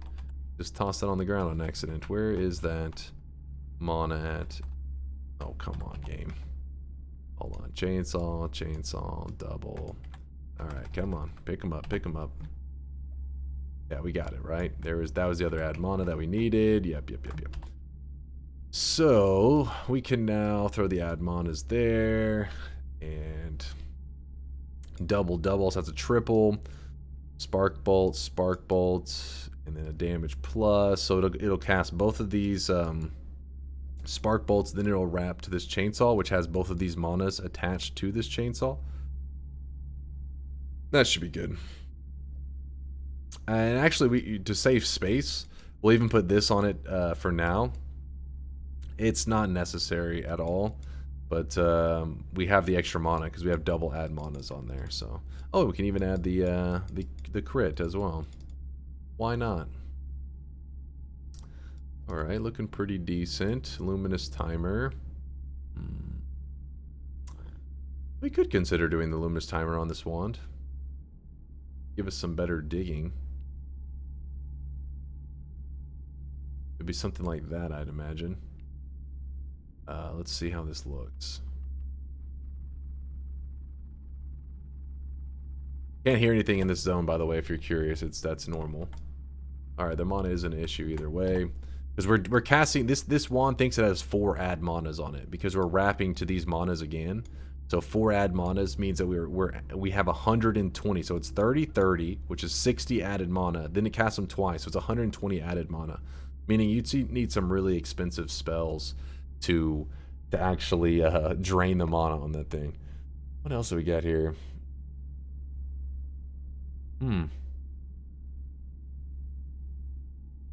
Now see, Moo's expensive. 120 mana. That would be enough to drain on that thing. Would cause some issues. We got so many chainsaws. This is one of those scenarios where I wish I was playing Noita together, because then you can play with your friends and say, hey guys, who needs chainsaws? I've got extras. Who needs them?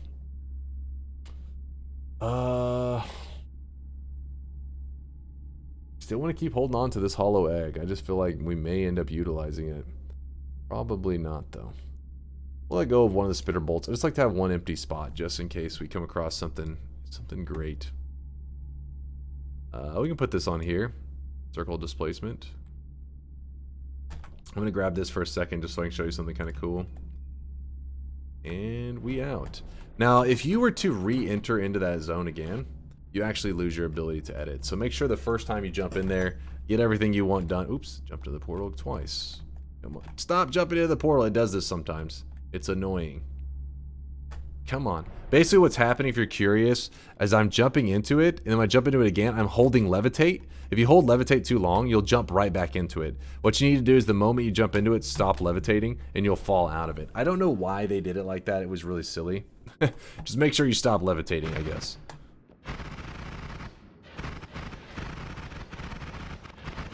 Alright, so now we have some good digging. Check out this wand. We could even check out that one wand that I had mentioned before, but I don't want to walk all the way back through there. We're fine. We're fine. Everything's good. Pretty nice. Honestly, don't even want to grab any of that stuff now. I'm like, I'm already really strong. What we'll do is I'm gonna go ahead and piss off the gods. I don't want to. I don't even want to use this circle of displacement anymore. I just want to straight up open up every holy mountain, and I'll show you a method to kill Steve quickly if you're interested. We can just kill him through damage though. Our damage is enough that when Steve spawns in, we should be able to light him up pretty quick. But this is another method that you can kill him, is whenever you create a hole in the wall over there and he spawns, you just kick that right into him and he'll insta-die. It's only good for the first spawn in, because the other times that he spawns in, he'll be waiting on you, you know? He'll be waiting to fight. If you're wondering where the kickback is coming from on our wand, it's this damage plus right here. Some people would go without it, and that's cool. You'll have less damage, but you can fire more accurately. Without any kickback, I guess I should say. Kickback free. But for me, I just want to kill real quick and burst through everything. Let's leave it on there for now. Let's see what is offered. So the reason I opened up that holy mountain is, like I said, we're doing an 11 orb run, and that will require us to go back in mountains and edit, most likely. So by digging a hole in the side of that wall, we can go back in there and edit whenever. I mean, I don't have any plans. I could collapse it if I wanted to, but you never know if later I'm on the 11 orb run and I'm like, oh, I need to edit, and for some reason I'm near that mountain. It's just annoying when you've collapsed all your mountains, and you're like, dang, I left no space for me to edit. I like to destroy this anytime I see it, just to try to get that acid flowing out of there. Because the acid will evaporate and everything. It burns away a lot of stuff, but it kind of evaporates too. Because that is an insta-death potential, and I like to get rid of it if I can. So what? There's some electricity in this. Where's it coming from? Something over there. It must be an Uko? No, it's coming from here. Dig away the snow real quick. Don't want the blood to cause the electricity to flow across. Nothing good there. Nothing that I need, at least. You ever want to destroy these because they make you nervous, you can just luminous drill them and run away. Oh.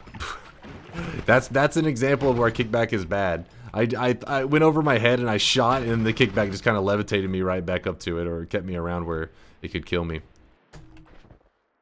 So, one bad thing is earlier I had light and I dropped it on the ground and I never went back for it. I would really like to have light right now for that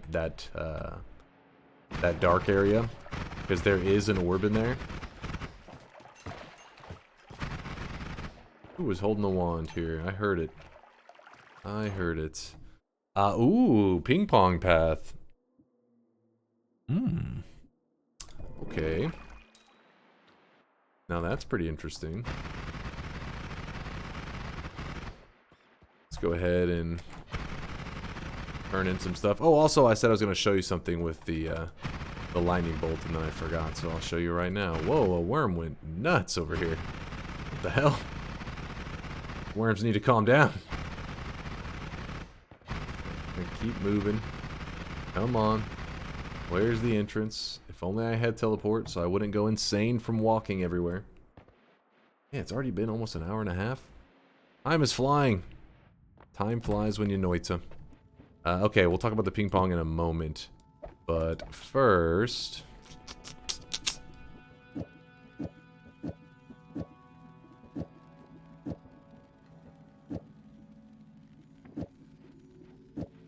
I wanted to show you an example of a powerful wand with lightning. This is very dangerous, but... the unlimited power wand. Unlimited power. That's because we have the chainsaw doing the wrapping. Lightning is the projectile that we're rapid firing. It doesn't have to be lightning. We could put other stuff. But because we have so much mana, like let's say we only had one ad mana there, and whenever we fire this thing with one ad mana, watch this. Do we actually run out? So it still fires. The reason it's still firing is because what's happening is when it runs out of mana, it's running out of mana, and then it's still firing off the add mana, which is then bringing the mana back up very quickly, which allows the lightning to fire off again. Pretty interesting stuff. Kind of a cool one to look at, but without explosion immunity and electric immunity, I really don't want to mess with it too much. So, all right, here is what we're gonna do. We're gonna run a ping pong luminous drill like this, yeah. All right, that'll get the job done. So what's happening here is without the ping pong, it just fires like this. With the ping pong, it causes the luminous drill to travel and kind of bounce around like that. And this makes it really easy to manipulate through terrains and stuff. Not really easy. The more luminous drills you have, the better it digs. Right now, it's not nothing to complain about, you know. It can get the job done. And it does pretty good damage to enemies, too, which is also pretty nice. We could add damage plus onto it so that our laser here will actually hit for a bit more.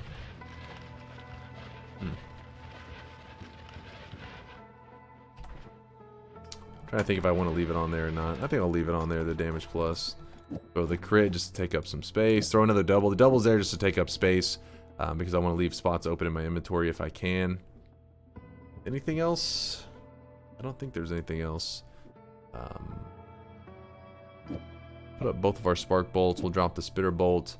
Hell, we'll even drop that double there. So now we have 2 open spots. Let's go.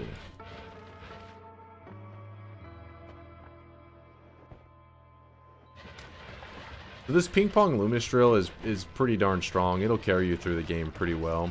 It's not going to kill the 11 or boss or anything, but it's one of those combinations that's crazy OP to know. Reduce recharge is nice. We already have one. I don't think we'll need to. I find it unlikely. I'll grab it for now. We'll see.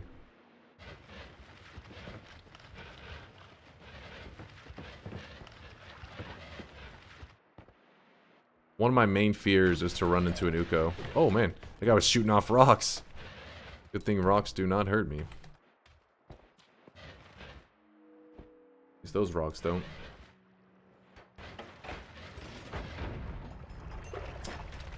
Just looking around, hoping for some good resources. That's pretty dangerous right there. Those explode for more damage than a in-game nuke. You would rather take a propane tank, you'd rather take a nuke to the face than a propane tank, which is really silly, I know, but it's how it works. Ooh, bubble spark with trigger. Could use an accelerative homing.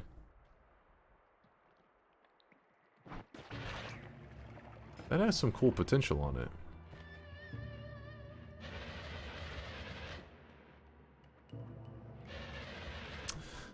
So earlier, I think I was talking about the Moo for just a bit, and I explained how the Moo drops because it is a unlockable spell, and I've killed the Alchemist boss before. I don't know if I went into too much detail. I think I got distracted at the time.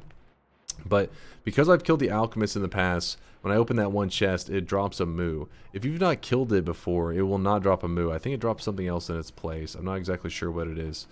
But this Moo copies every modifier type spell in the current wand, and it's applied to a projectile. So I think if we were to put a Moo here, and we were to fire it, yeah, so the downfall to this is that cast delay that's being added. Let me think on this for a second. How we could go about this. Well, no, that's probably... Oh, wait, no, that is the issue, because the Moo's being applied to this. If we were to put the Moo here, it would then... That mana cost, though, is too strong. Oh, because it's casting it twice. What if I was to put the Moo over here?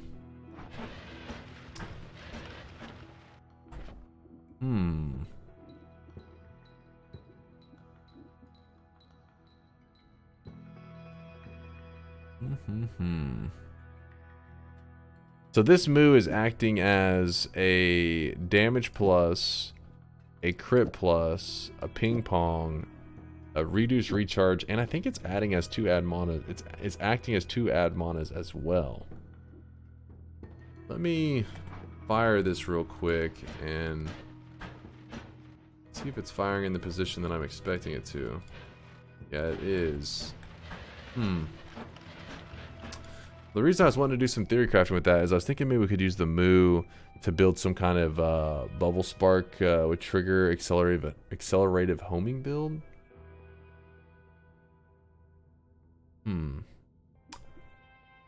But I don't want to think on it too much, just because part of me. So I think there is a build here that we could do. We could build some pretty cool bubble spark with trigger, where we could shoot it out, we could spam it out, and have tons of chainsaws attached to it. The only reason in my head I'm like, well, do I want to attempt this? Is because not everybody's gonna get the move. If somebody follows along, they're not gonna be able to build this wand if they've never killed the alchemist before, and that is an issue. But man, it would be nice if we could attach all those modifiers to the bubble spark with trigger. But also we'd have to give up our ping pong luminous. We'll put one of these up for now. How about that? We may end up doing it at least on the boss, using the moo in that way, because the boss we're not really caring about the spamming anyway, so the mana thing is not going to be an issue. So we'll put up the one bubble spark trigger that we have. And is there anything else that we need to mess with? The reduce, no, we'll just leave that there. I don't have any other plans for this, so let's go.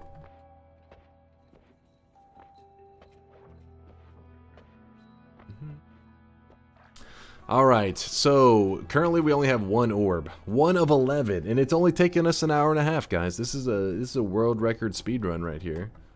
Clearly. Now we need to start picking up some orbs fast, otherwise this run is going to be way too slow, too tedious to watch. Let's pick up the pace here. I just like to slow play this beginning part, especially because that's the zone that I feel like very vulnerable. I wanted to get through it. If I could have built something really nice there to kill the boss, I would have, this bridge boss, but I couldn't come up with anything.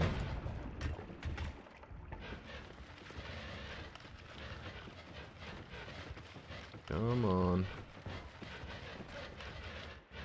But we already have really good digging, so that's pretty nice for the 11 orb run. Just haven't found any telly. The big question is, do we go look for tellies, or do we just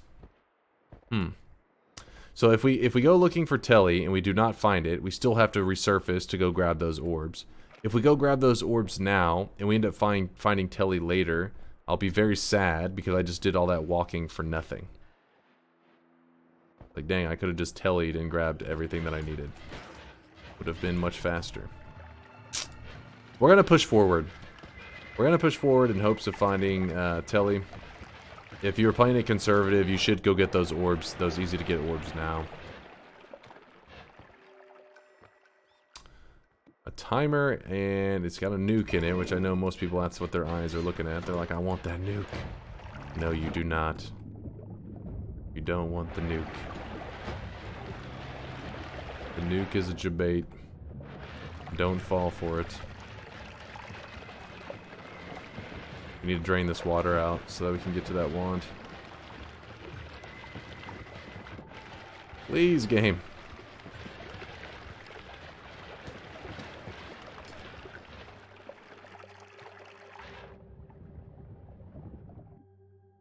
Some more timers. Sure.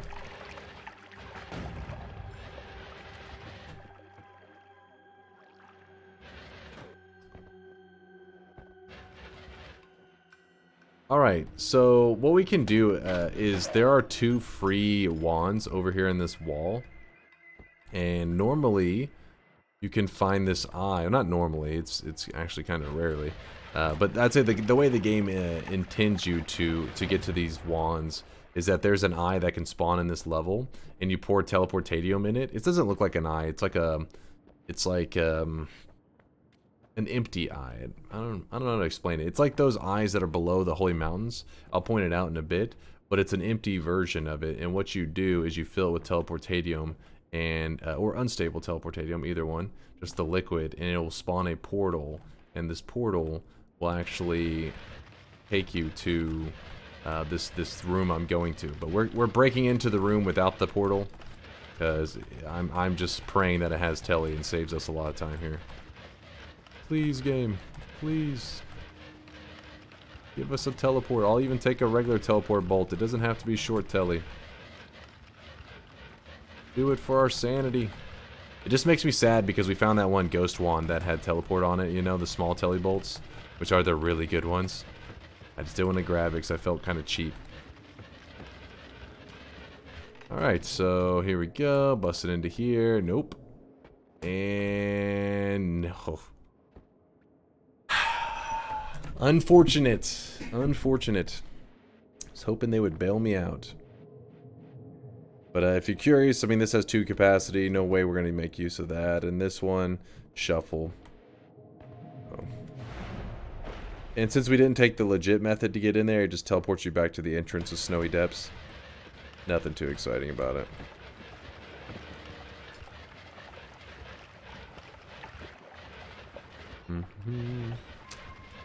Just keep looking for resources. Hearts and wands. That is our focus.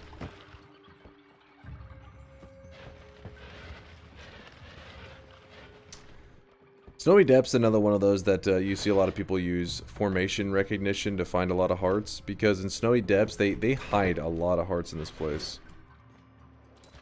I'm not saying that it necessarily has like a lot more hearts than the other levels. It's just the other levels you can easily stumble across the hearts that are in it. This one, a lot of them are more hidden. So I feel like a lot of new players are like, do they ever spawn hearts in Snowy Depths? Oh man, the lag. The lag! Yeah, ice does that, by the way. Whenever it starts to crumble, it's a lag fest. So, it's pretty normal.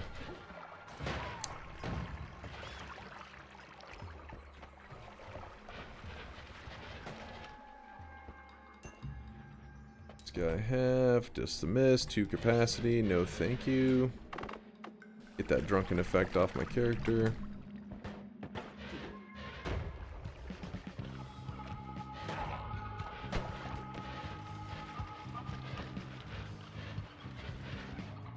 I think what we'll do, since we're not really getting what I'm looking for, is we may pick up our pace enough that we kind of rush our way to the late game, because wands there spawn with so many more spells on them, and there's several holy mountains that we have to walk through to get there.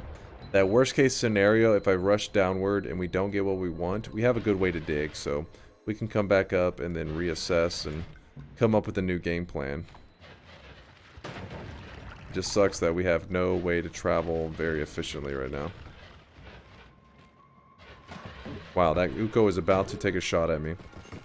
Could have been deadly.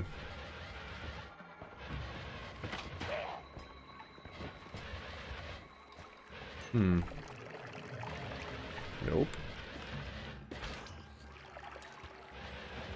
So there is an orb over here to the left side as well, but I figured since I am going to have to go back up here anyways, why go grab it now? Besides just getting the extra 25 HP that I would like, but yes! Thank you, RNGesus. You're too good to me. Alright, so all my complaining, you see guys, all you have to do is cry. If you cry a little bit, the Noita gods just want to taste some tears. Ow. Okay, they wanted more tears. They just wanted to taste some tears, and then once I cried for a little bit about needing that teleport, it arrived. Hell yeah. So, we have a couple things that I can do here. I think how we're going to go about this. Let's throw this nuke on the ground so that I can crush the chat's hopes and dreams, or I guess the viewers' hopes and dreams of me ever using it. Spark timer is one of the best that we got right now. We need to have space. If we were to remove that, and we were to add that, what does this look like? How bad? Alright, still infinite. Then the stats on these wands over here. 2 capacity. Ugh. Pain. Okay. Here's what we'll do. Toss. Toss. Reduce this. Chainsaw. One of the doubles. Artelli. How's that look? Perfect. Fast travel, if we removed this from it, it would actually slow us down a bit. Not detrimental, though. This is just so that we can go crazy fast. Really unnecessarily fast. We'll put up one of these. And you know what? We're even going to drop that egg that I'm sure people were hoping I was going to make use of it. But screw that egg. It's out of here. It's gone. Accelerative homing on the double mists. Wanted to make a thing out of that. And we still could. I mean, we have the timer. We have the damage plus.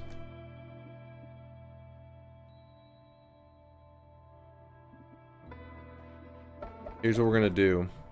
We're going to place all the stuff that I want to use but don't have a use for it right now on this wand right here.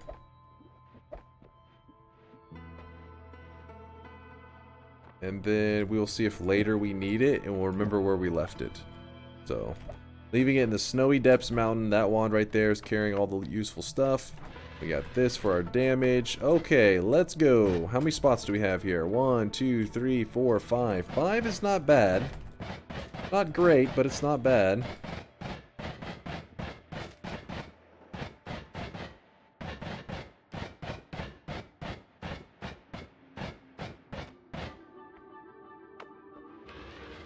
Alright, where are we at exactly?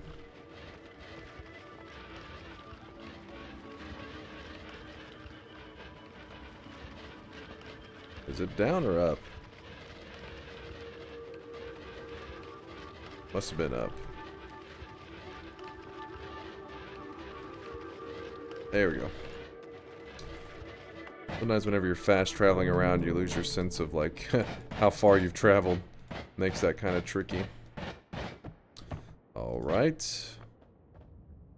I'll worry about that other orb in a moment. You know what? We'll just dig a spot right here. How about that?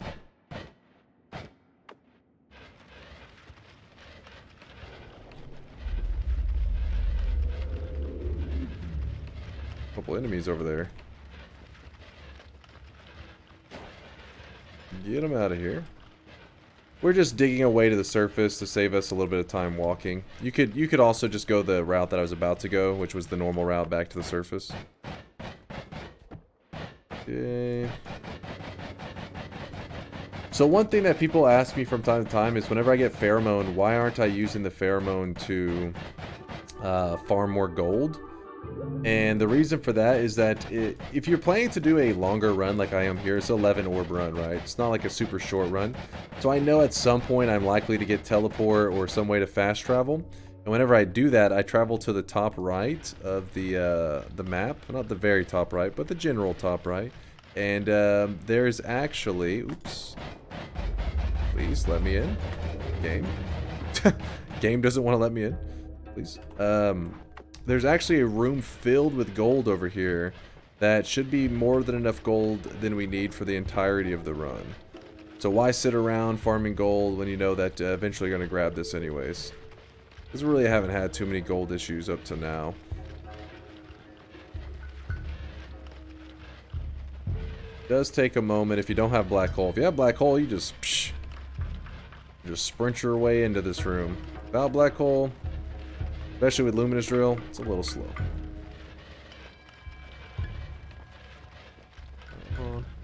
By the way, guys, I want to say thank you for all the feedback on the last longer run that I did. It's because of the positive feedback that I decided to do another longer run. Because honestly, whenever I posted that last video, I thought, I don't really know YouTube super well, right? Like, I do my live streaming on Twitch. That's where I hang out. That's where our community is built. Our foundation, I guess. And so I always think of everything as live stream. And I was like, do people enjoy this? If it's not live, they're just gonna be like, this guy's just ranting too much. I didn't know, right? So then you guys all left all these positive comments that you enjoyed the longer run, and I was like, screw it then. I'll do another one. So I've just been putting off doing it a little bit just because I need to set aside some time. But I stream almost every day, at least like 5 days a week, so a lot of times 6 days a week. And I wanted to set aside some time so I could do one of these longer runs. And in case the run ended up being a really long run, because sometimes things don't go your way. Sometimes you plan to do an 11 orb run and you're like, ah, that'll take me like 3 or 4 hours. And it's just like a very terrible run. It ends up taking you like 5 or 6 hours, maybe 7 hours. And if I don't set aside enough time, then I don't want to just stop the run midway and be like, oh, we'll pick it up next time. I was like, no, I want to do it all in one sitting. It makes it more fun, and also it makes it easier for me to retain what information I've given you guys and like what kind of rants we've been on so far. You know what I mean? I don't know if that makes too much sense, but for me, I just enjoy doing it in one sitting so that everything just, I keep track of everything that has been done, and I don't end up repeating myself too much, even though I still repeat myself a ton. In this zone, though, 250,000 gold, just collecting away. I don't know, we'll just get to like, let's say 75,000 that we just leave out. But yeah, so you can take the time, gather all 250k if you're planning to do some crazy stuff or feel like you're really going to need the gold. One thing though I do want to point out about this is you do not want to just sit and idle. If you do this, there's a chance you can suffocate. It doesn't happen that often, but if you look at my O2 right now in the top right, you'll see it's struggling a bit. Guy's suffocating a little bit. But a lot of people, they don't get punished for this. Is it lagging? It feels like it's lagging quite a bit. It's going okay. They don't get punished for this. You don't suffocate a lot of the time. So then people will be like, oh, it's the perfect moment to go to the bathroom or whatever, right? And when they come back, they're just dead.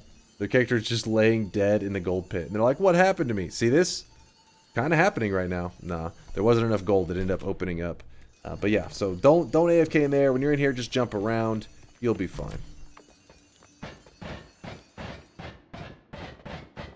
Let me out. There we go. So we got 108,000. Collected a little bit extra. No biggie. So I don't plan to do too many of the bosses in this run because they're not really necessary for an 11 orb run. However, I will kill this one boss here.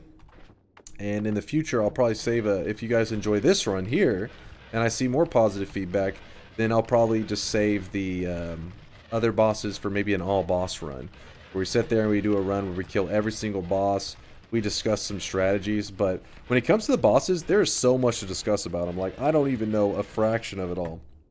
There's always more stuff to learn, and one of the best resources for learning these methods to killing these bosses is watching people who speedrun and stuff, like Alias Bot or Alias Gaming on YouTube.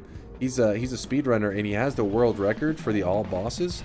And you learn so many tips and tricks whenever you watch these speedrunners just blast through these enemies in like a second. You're like, oh crap, I didn't know this was possible. I didn't know that was possible. So me, I just have my general techniques for killing them, you know, but they're not going to be anything that blows your mind most of the time. You alive still? This boss's health is weird. It still shows a little bit of it as he's dying. It's a whole thing. 7 capacity. No, we still got 11 capacity. This really isn't a one that we're too interested in. One thing, though, that we did learn recently... Whoops. We did learn recently, I think it would be... Okay, I don't want to get myself hurt here. The copy 3 random spells. There's actually Best Bard the other day, who's one of my fellow Noita streamers, was talking about this. And it says it casts 3 random spells among the spells in your wand. He showed something really interesting with this that that may actually be something useful for future wand builds that we do. I'll show it in a moment. Hopefully I'll get a chance to show you guys. But this is one of those things I never make use of. But there could be a little bit more than meets the eye on this. So let's I'll wait till I get to a holy mountain so I can actually, because this is something I have not done. I just simply Best Bard told me about it, and I was like, oh, that's cool, but I haven't seen it with my own eyes. So let's head back to one of the holy mountains, and then we'll give it a slurp, test it out, sweat it up.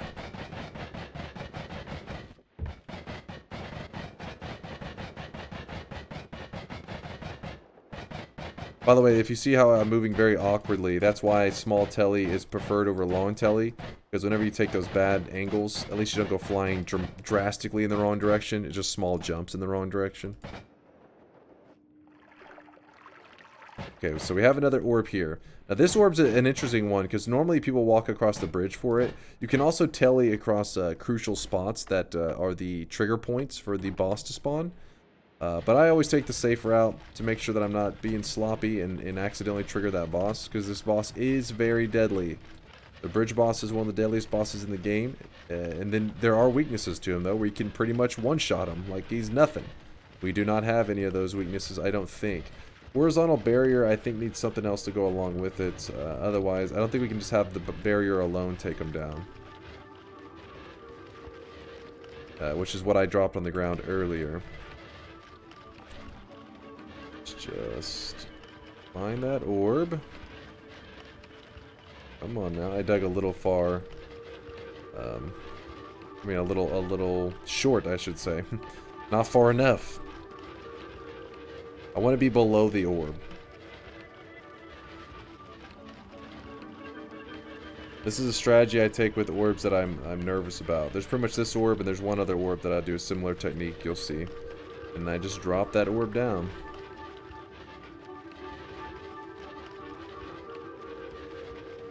Come on, get out of there. Get out of there. There we go. So I dropped the orb down, so then it didn't trigger the boss spawn. As you can see, no boss here. And we have 4 orbs, so not bad, not bad. Got one more orb to get before we can move on. And it's in the zone that is a little scary. So what I want to do here is I'm going to heal up real quick. I could have gotten light and then healed up in that first zone. That would have been a pretty good strategy. But I wasn't prepped for it. Yeah, the audio is getting a little delayed already again. Chainsaws are doing it to me twice already, man. Brutal. Twice in one run. It does happen whenever you have these rapid fire wands. Ooh, there's water material. That's kind of exciting. I'll explain that in a moment. Come on. He's dead. We'll take the electric immunity. Oh, okay, okay. Want to see that again in replay? That was an Uko got teleported into the mountain. Not exactly sure how. And almost shot me in the face, insta-killing me. That would have been rough. Water material. If we end up finding the a crit on water at some point, using that water material can add a ton of damage to our wand. So real quickly, I'm going to do another restart. Again, if I restarted Steam altogether, it'd probably be the best case, but hopefully that doesn't come to that. Already had to do 2 resets though, and it hasn't even been 2 hours. Frustrating. Okay, so the copy 3 random spells. What I was told is, from Best Bard, is that copy 3 random spells, the randomness can be manipulated. Normally, let's see. We'll have this wand here. So 3 random spells, you would assume that if you had something like Spark Bolt and, let's say Spark Bolt, Critical... Damage plus, ping pong. Alright, we got all this stuff on here, and whenever we fire it, we look at this. And what each spark bolt is doing varies quite a bit. It's actually, hold on, we probably should have more spells on it for the variance to really be extreme, right? That should be good. So with fire. Because the randomness, you just don't know what it's going to cast. You don't know what order it's going in. It's kind of all over the place. But if you put the copy 3 random spells towards the end of the wand, it can only copy things that have not been already cast in a single cast. So what I mean by that is... if I were to put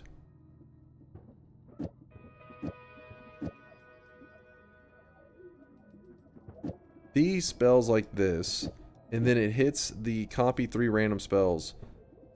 Actually, we probably have to copy in the same moment, like this. This copy 3 random spells, I don't think can copy any of these modifiers, because they've already been cast, so they're considered discarded. Because this is all one cast. We fire it. I believe this will fire the same every time because the copy 3 random spells is copying nothing. However, if we were to move this damage plus to after the copy 3 random spells, and then thing is that we need this to be a triple. We need to cast 3 spells at once because right now it's going to go. Well, no, actually this should work because this is going to copy the only damage modifier. It's not a projectile. Okay, so now when we fire it, we should see the effect of 2 damage pluses. I don't know.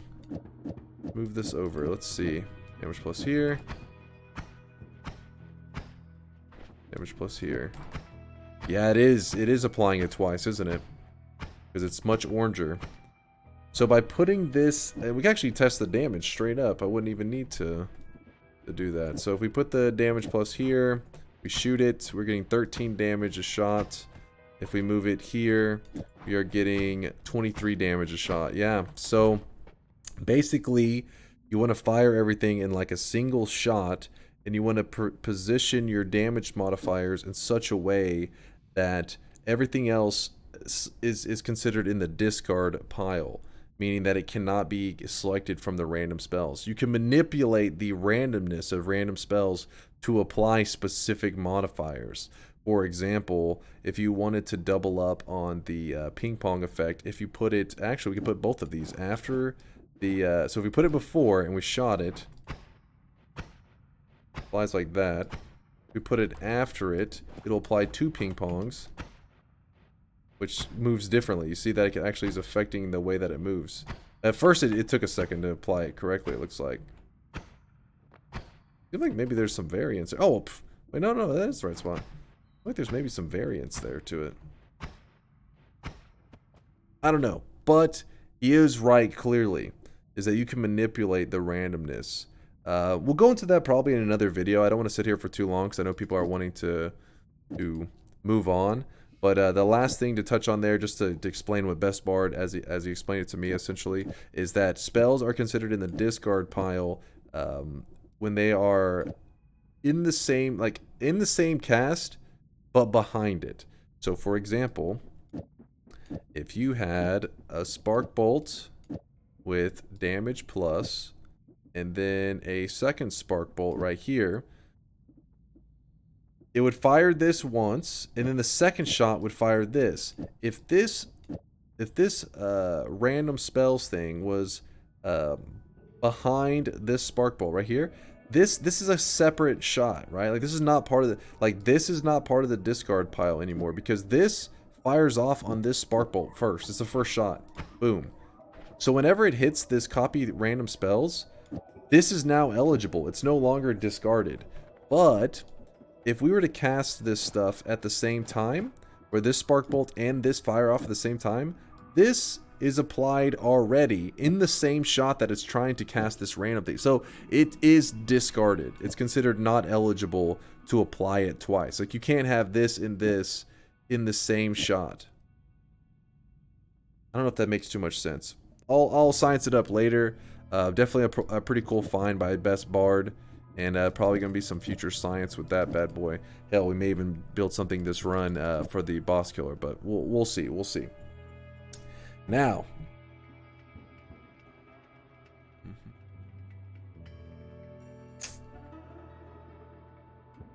are we going to make? It just sucks that it costs 40 mana. I wish it was cheaper. If it was cheaper, this would be a huge find. But it's not. Darn. Alright, let's build our wand back to the way it was. Bonus timer.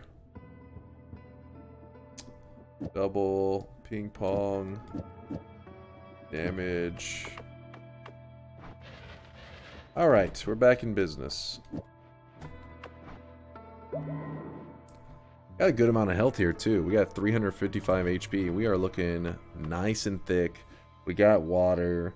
We got a moo. We got the random spells. I mean, this has some potential here for this run. We built some crazy strong wands. put up the spark trigger as well. So real quickly, we're returning back up because we are going to head through the temple, or the magic temple, not the Temple of Art. Temple of Art's the final zone in the game, essentially, and the magic temple is the area to the left of the snowy depths. That area is where you get one of the orbs that I am missing, because remember, there are a total of 11, and we currently have 4. We are lacking 7 of them. I'm actually, sorry, I'm kind of pausing there because I'm starting to think, should I go grab another orb that I'm considering grabbing right now?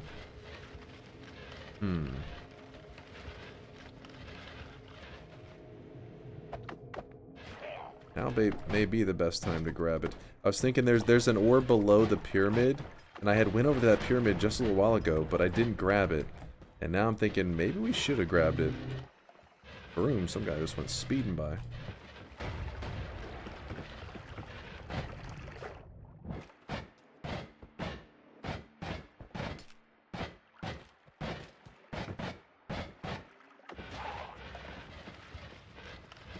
I think I saw something here for a moment. No. Good.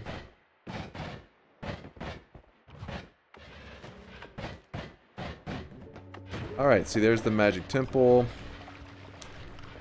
Sometimes you can take this really safely and dig through it. A lot of time you'll see me do that. But I'm walking through kind of cocky and confident right now because we have a ping pong luminous. Because there are floating wands in here that can do tons of damage. They spawn the right materials on it. Let's hope that we don't come across that. And if we do, ping pong kills them immediately before they murder me. Let's hope.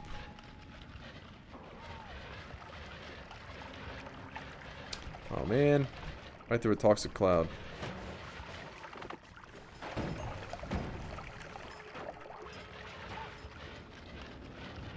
There's a floating wand right there. You see that? That actually did have some explosives on it. That could have been deadly. Interesting. A Nala on there. They got good stuff on them. This zone is definitely not something to take lightly.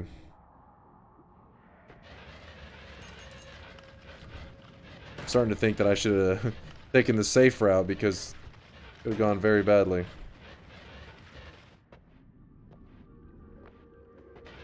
Actually, interesting. You know what we're gonna do here? Is he dead? Are you dead, friend? Is there another guy over here? I think so. Alright, we're gonna let him hit us a bit. We have... Whoa! Hold on, we gotta get rid of this guy down here. So we have phasing. It's making it kind of tricky, because phasing will block some shots here. We need him to hit us. I don't know if there's a... That's one of the tricky things about phasing. Manipulating it so that he will hit you.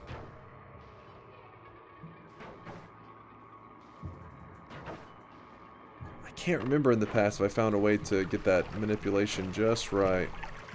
So that won't happen. He's dying slowly. Hold up.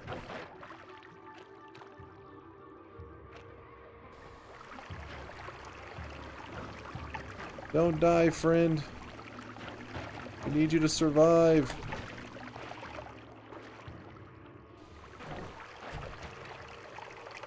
Knock him into the water. Come on. At this point, I think my kicks are about to kill him. Alright, we're just going to leave it on him. So yeah, I don't think we're going to get to do the trick that I was wanting to because phasing, I didn't consider it in the Heart Mage trick. There's one hit, but I doubt we'll get another. Oh, wait, is that the perfect angle? Yeah, it is. There's the angle. Okay. Apparently there's a god angle that I forgot about. So we pick this up. Kill him.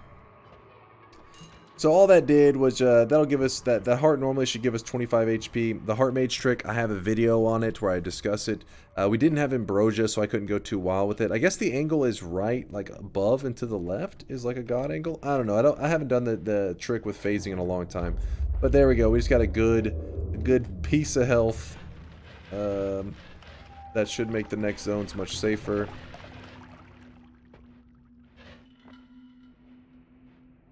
Now you may be thinking, well, what are you going to do for the current zone, though?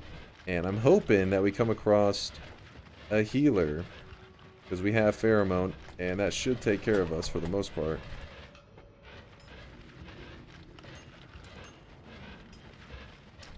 Thought I was walking back the path that I came, but apparently I was higher up.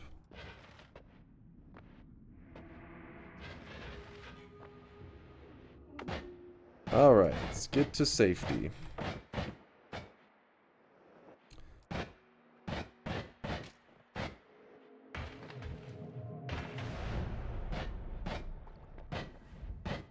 Alright, we already did this stuff, so nothing to think about. Now, look for a healer. That's the name of the game. Sorry, punch the mic there, but also, if I'm leaning back real far, it's because I'm getting into gamer mode, alright? In gamer mode, I just lay around all lazily.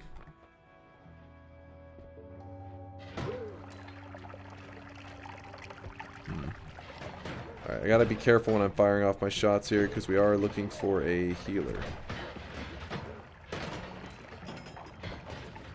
Oh, healer, where are you?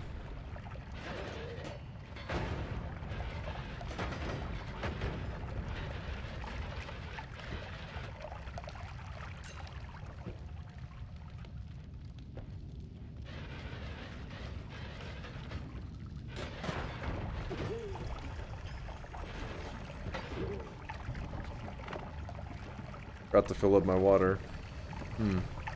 Guess I could fill with blood if I really need to. Seems to be enough of that.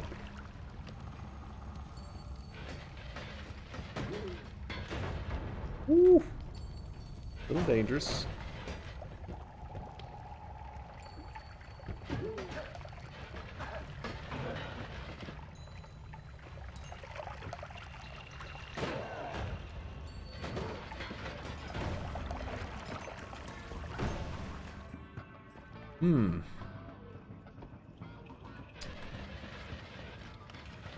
Surely there's a healer somewhere around here. I'm having to play kind of cautious right now because I'm nervous. Our health is pretty low. Oh, there we go. There's a friend. I don't know why that guy like sprinted towards the death or towards the damage, but all right. So we're gonna have to use the same trick with that healer to try to get him to heal us. I don't know how we'll get him above us exactly though. That part's gonna be a little tricky. Oh, it looks below that same angle.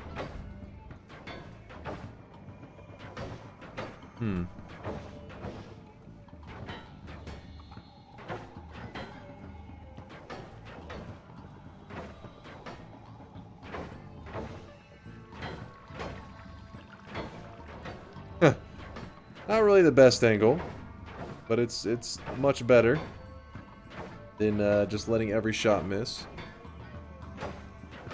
There's probably another one. I think the other one we had with the Heart Mage was like, seemed like it was nearly 100%. I don't know how I'd replicate that. Again, I don't really grab phasing a ton. I'm getting kind of annoyed with that guy. And I'm thinking that we're going to be going to the next mountain soon anyways.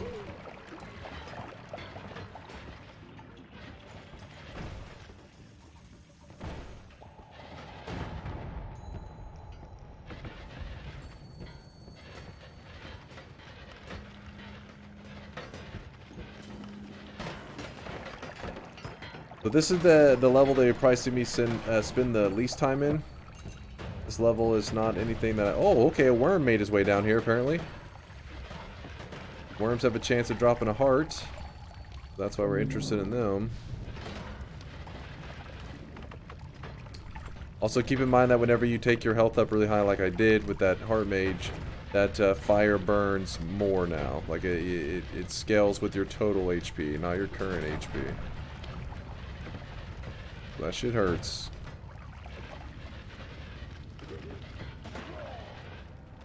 There's a heal right there. Again, though, with the method, we'll see. That damn phasing. Should have considered that whenever I was thinking about doing a longer run. Being annoyed with all the healing methods. That's why you leave that extra heart in that first zone for 11 orb, because you know, hey, I have an emergency heal. Worst case scenario. What the hell is up with the ad monas in this run? It's kind of crazy.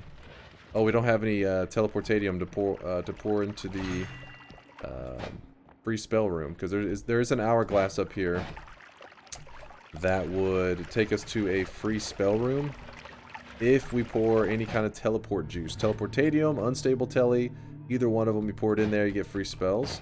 I could also dig to it, but it would take a little bit, and I'm going to go ahead and move to the next level, and then I'll worry about that whenever I go for the other orbs, if it's something I want to do.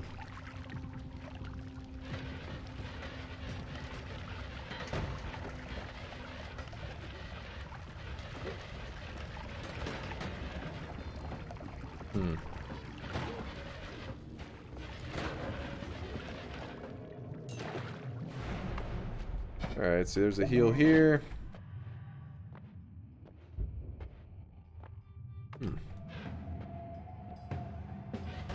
Is this our third Steve kill? Let's see. The gods are enraged. Yes, that is the third small Steve that we have killed. Meaning that we have to worry about a big Steve at the next mountain. Angry Steve. Alright, let me try some stuff here real quick. I can't remember if phasing still,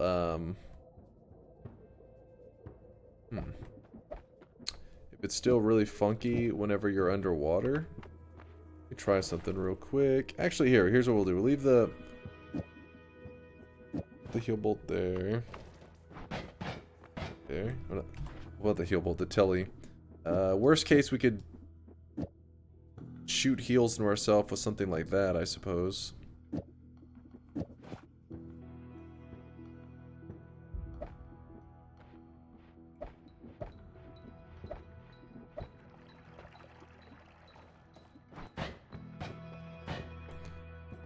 There was a triple and a reduced spread. Get that out of there. Triple, reduced spread, we'll put it there. Right. 5 orbs, we have 6 to go, and we do not have a way to get through hell right now because we don't have any freezing or any lava to blood. That's a problem. Iron stomach, extra 1 capacity. Do a reroll here. Stronger hearts and item radar, both awesome. Our health is already pretty darn high, so I'm not going to do it, but still awesome perks. Man. Things are just not showing up, are they?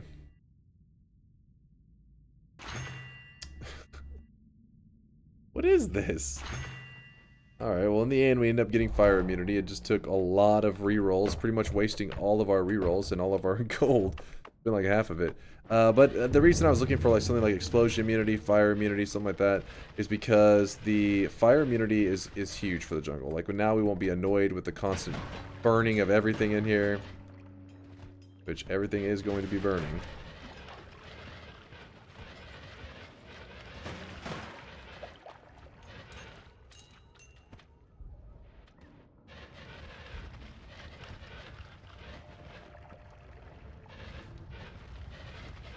But this is a great level for finding resources, so fire immunity will allow us to be here a little bit longer. And let's see what we're gonna get. Nothing so far.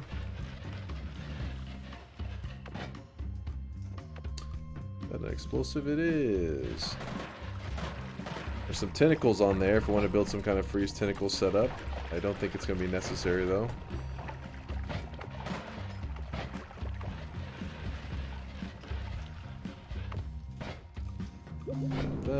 It's a great level for doing the heart mage trick, but since we already did it once, I really don't want to make you guys sit through another one of me trying to do it with that jank ass pheromone. I mean, not pheromone, phasing. Because that phasing was being awkward.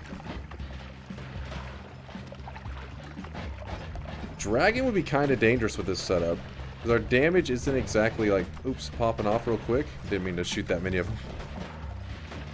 Our damage is kind of slow. So the dragon would take a moment to die. Could result in me getting killed if I get too cocky. Oh, back up.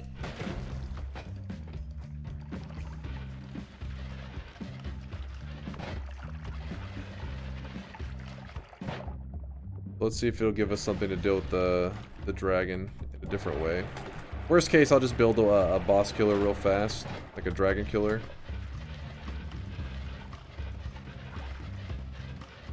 Like a better setup for killing the dragon instantly, I guess is what I'm saying.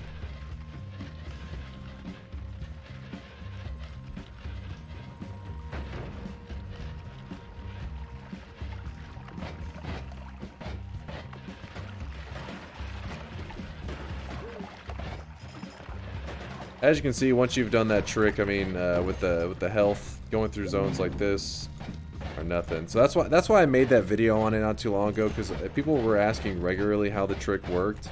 So I figured I would give a nice a general breakdown on it, and try to go into some detail on the stuff that I actually did understand, but not cover everything, since there is still probably stuff to be discovered with the heart mage trick.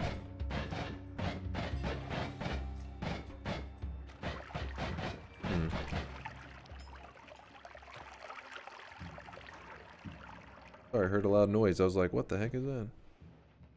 People are out and about.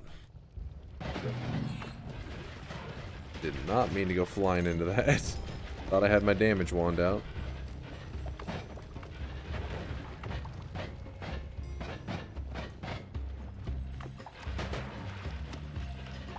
We would like to kill the dragon, even though, like I said, I was saving some of these bosses for the all boss run. The dragon wand could be huge. Could be something that speeds up this run a lot. So if I can see the opportunity, I'll probably snag it up.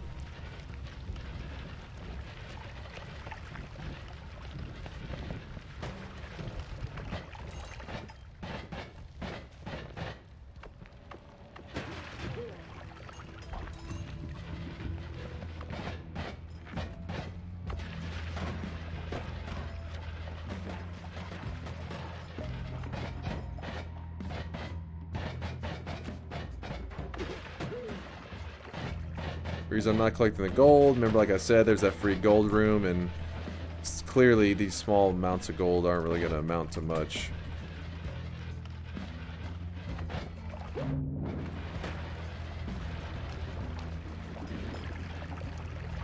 I do still grab the health because our health wasn't so high that it's like, wow, skip all HP.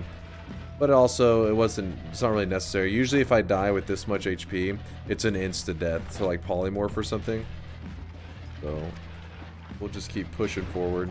Though there could be a good amount of explosives. Something could take enough explosive damage to kill us off if there was a stack of them or something.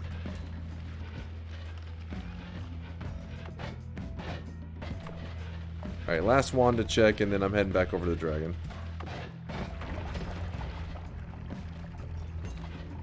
Damn.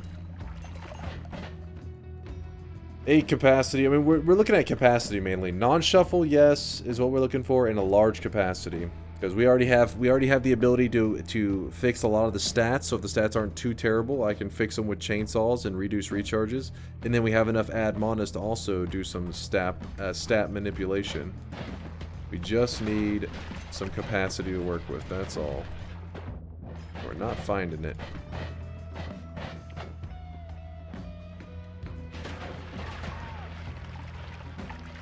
So if you get hit by that mage, the twitchy mage, you have to be a little careful, because your own wand can hurt you.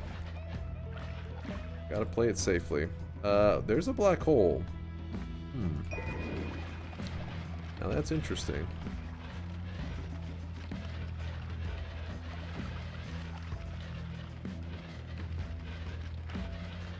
Alright, let me just wait for Twitchy to go away. Alright, Twitchy's gone, so we'll just warp through everything. Alright, this other ad mana on here. Temporarily, ping pong, you're gonna have to go away. I want to build something to kill this guy quick. How about...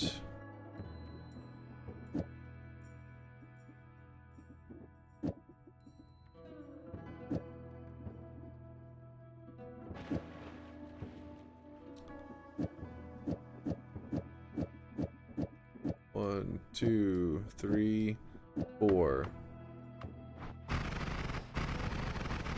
That should kill him pretty fast. What's that? These up. And also, I was wanting to see if with phasing, if I could swim into my heal bolts, because that's one way I like to heal myself. But I think with phasing, it won't allow us to swim into it. Oh no, it did, didn't it? On 642. I just missed it. Smart. 651. Okay, so swimming into him still works with phasing. This is stuff that I'm sure I knew, but it's one of those things that since I don't grab phasing very often, it's hard to remember all these little interactions. But I like to show them in case people are trying to, you know, they're thinking like, well, once you have a heal bolt and you have phasing, what are you to do about it? But you can see they can still swim into him, no problem. And let's see, we bounce them into ourselves like so. Let's do it from here.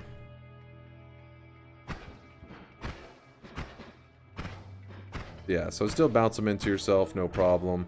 It's just you're having to go with the traditional method. Rather than using like the mages and stuff as much. Though they still worked, it was just not as easy, not as simple.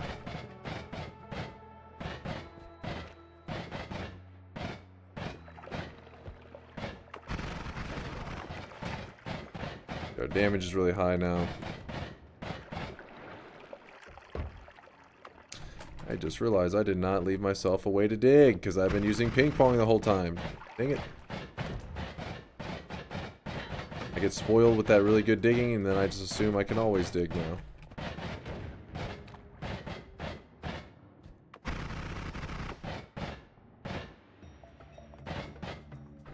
Alright, put this here. Alright.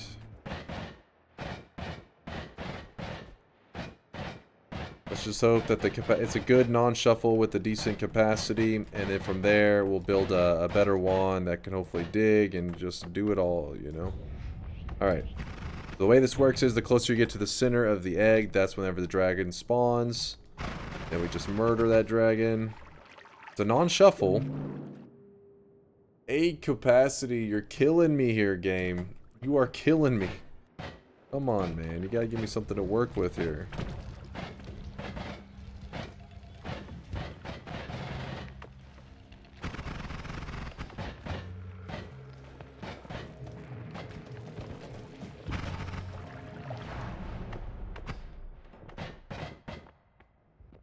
Grid on water. That's, well, the game is being generous in other ways.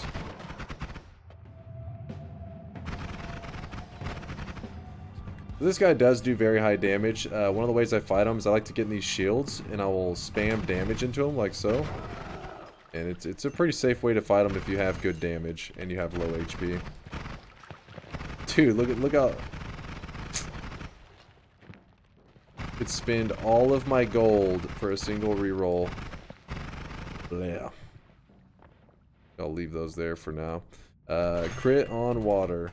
Very interesting because we have water material, crit on water. This will allow for us to make a very good 11 orb boss killer. Because you got to remember the 11 orb boss is going to have tons of extra health. We'll go into more detail later and we'll discuss about this build and everything. But kind of a big deal.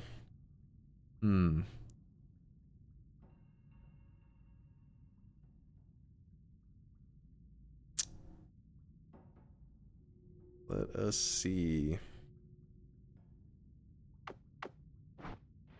I'm going to leave that heal there for now since we're not really hurting that bad for it. Do we have any speed up of any kind? We did not. We only have it for the accelerative homing.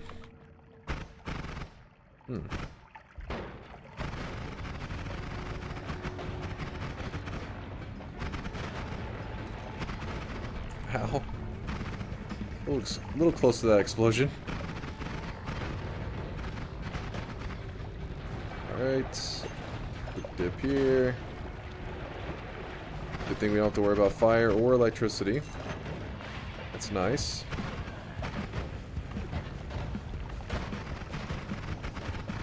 So if we went and we killed the alchemist, we could easily have access to infinite black holes. Trying to decide if it's worth for this run. for the 11 orb. There are going to be these 2 moments that has a lot of digging. Kind of 3 moments. And in those moments, if I don't have freezing or something, I may go crazy.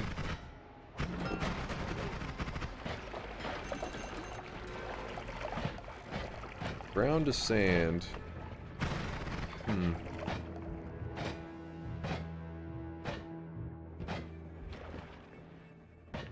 Broken wand. We have to return up anyway, so we can hold on to it.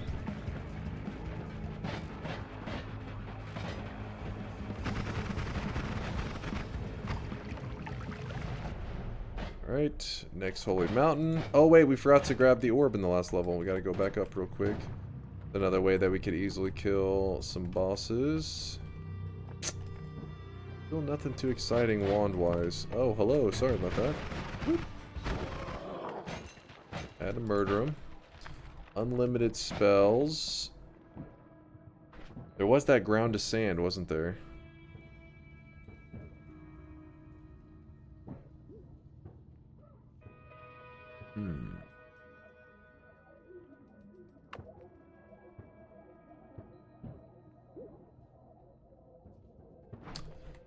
Let's see, so we shoot this up. Grab the refresh. Shoot it up again. Hopefully, we'll pour that lava in there. Okay.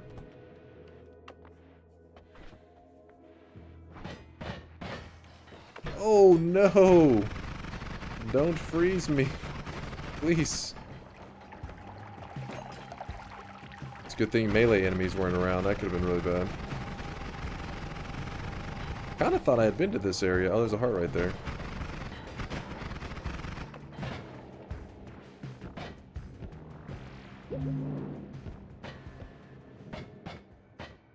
Oh, there it is.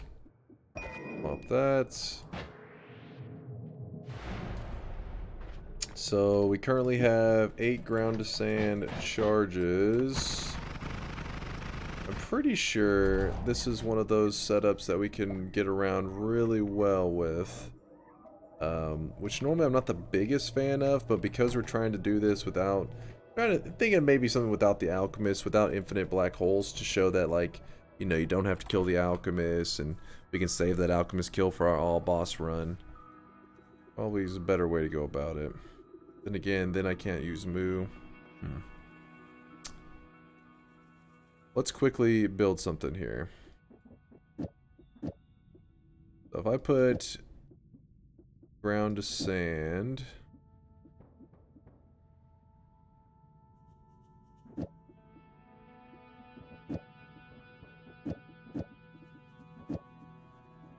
Our wands are such a joke. Hold on. Probably put it on that one. Yeah, because this one has such a low recharge time. Cast delay. Oh my gosh, 1 second. Okay, we gotta make sure it doesn't... Chainsaw's there to remove it. Onto 1 in case we do something. Alright, so add mana.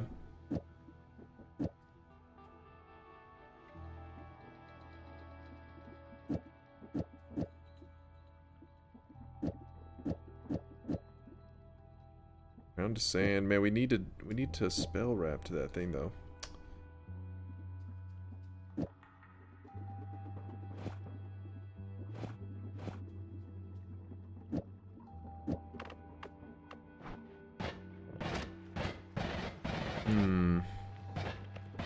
Why you like to have the luminous timer on there?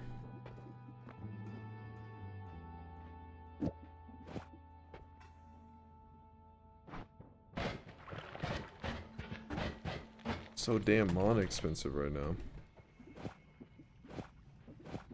Is that enough? There we go. Yeah, we were spell wrapping to it. That was our main issue. Get around much better. Actually, let's go ahead and place it on the luminous timer itself. Is where it needs to be, not on the teleport. Okay, get out of there. There we go. Alright, this is one of the more common ones. You would see these a lot back in the day before before the Alchemist was added with the Greek letters, that you can make, you know, infinite casts like black holes and stuff. This is the main way people built travel wands.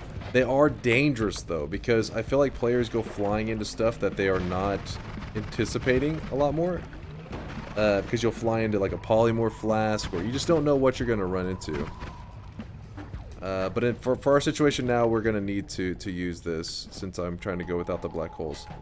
And the audio is delayed. This is the third time that we're due for a reset. So we're averaging like one every 45 minutes or so. Man. Yeah, I'll do a reset in 1 second. I was toying with some of my settings today. It's probably that I needed to restart Steam since I was toying with settings today, and I just didn't do it. But the fact that this bug exists at all is very frustrating, and is constant. Alright, let me do a quick restart.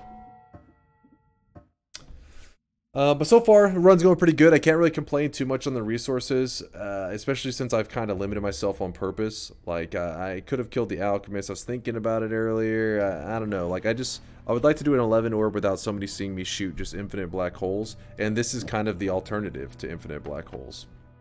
The issue now, though, is the freeze. We need a freeze so that we can dig through lava, and you know, it seems like a alternate way to using the black holes. Without it, I don't know how we're going to get down there.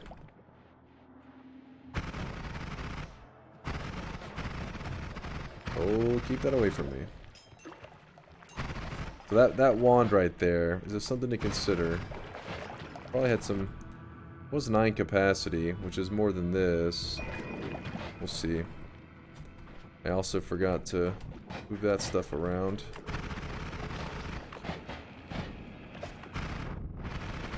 And I didn't heal at the last mountain. The last 2 mountains, did I?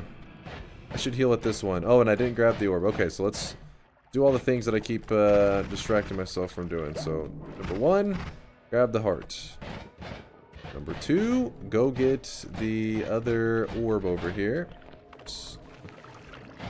Which the other orb... Smart.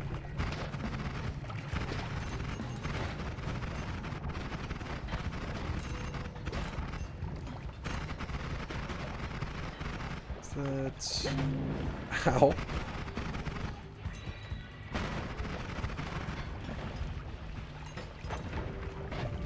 Ooh. Sometimes it's kind of hard to control those teleports, they happen so fast. So it's nice when you have some kind of explosion on this wand, or you have dissolved powders, which we don't. And I bypassed dissolved powders earlier, which is my own fault. But we're getting along, just slowly.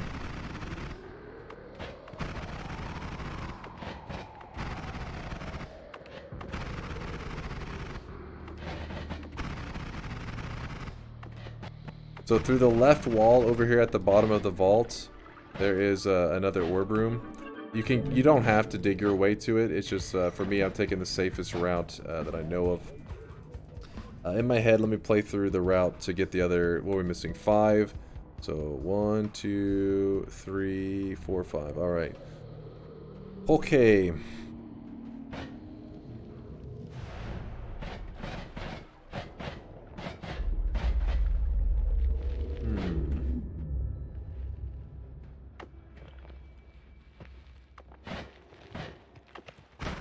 This level you want to slow down a bit, because there's a lot more polymorph risk in this level than the vault. So I was just kind of jumping around, not really caring too much. Now I'm like, I need to care a bit. I think that was possibly one right there. Was that a polymorph mage? No, it was not.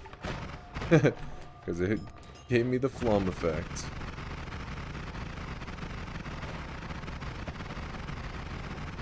There's a chaotic poly method.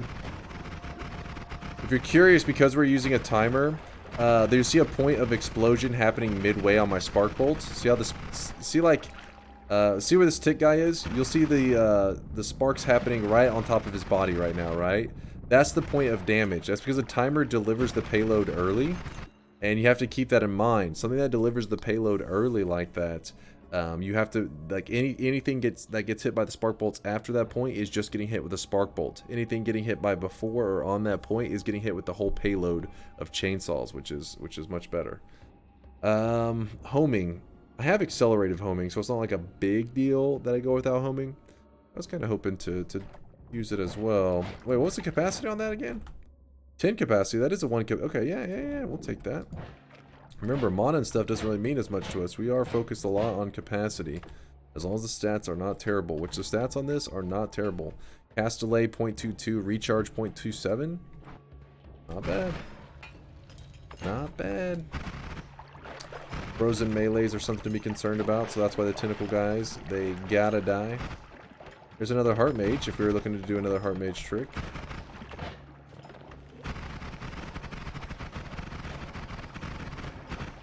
Gotta be on high alert for poly shots. Which I am trying to be. That's a shuffle wand, so not too much use to us.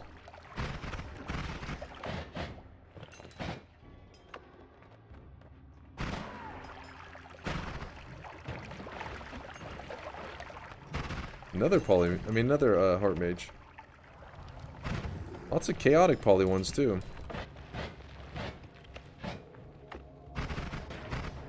Alright, jumping in the portal. What do we got here? Ugh. Not really what we're looking for. The long distance cast though is interesting. Very interesting. Kill this first. Oh, we got a good perk too. We got the wand no more shuffle. So that now those wands that we passed up that were shuffle, we can go back and snag them. So luminous drill timer, we get rid of that. Snag this one. We could dig this out and just, but money's not really too much of a thing right now.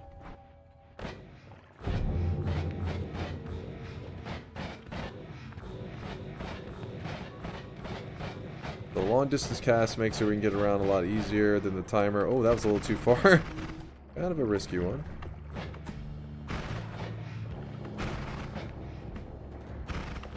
You don't have to fight that guy like that. I kind of enjoy the fight where you shoot, dodge, shoot. There's much safer ways to fight him. And there's just other methods that you can just insta-kill him as well. Hit him, you can just bonk him in the head with a tablet. He just insta-die. If you hit him fast enough, like a tablet kick. Whoa. There's a coup. Not interested in that. We're looking for the spot that we just entered in to that mountain there. Incapacity. Good stats, though. Look at this. 0.10, 0.10. I mean, all around, just awesome stats. I mean, we could make it just a backup wand in a little bit if we need. But I'm looking for that shuffle wand that I just passed up a little while ago. Oh, that was kind of scary.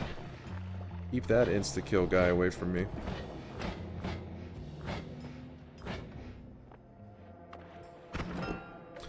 That eye right there can be useful in an all-boss run. In fact, it can be a very big deal, depending on what you have. Oh my god!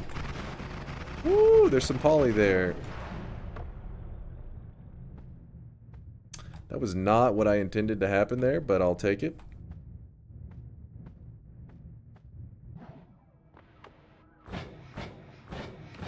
Remember I told you, whenever you're using this method, it's kind of... Whenever I'm jumping around, it's pretty reckless.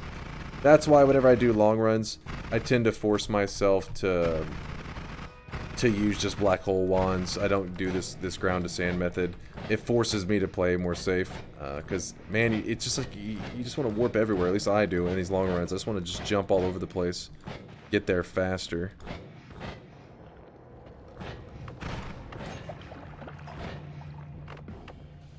Where was that at? Right over here? No?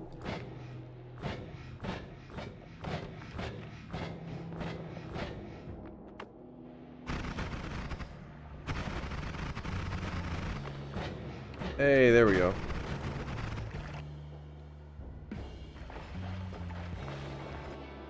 Crap. I forgot I should have picked this one up and then grabbed the wand to fix it. This happens sometimes. God damn it. So, because this wand was already generated in, it is a shuffle. If this wand had not spawned, like if I had not walked to this area to see this wand in the first place, then grab the no more shuffle, then it will say non-shuffle when I first explore and find this wand. But because I loaded it in and then passed it up and then I backtracked to it, it'll stay shuffle. Yeah, it's lame like that. That does happen.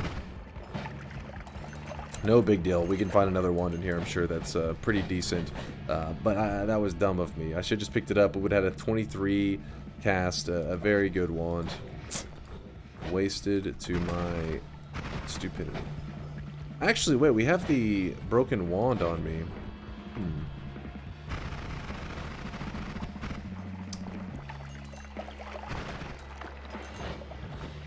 Because that gives us some high capacity wands as well. Back, you beast.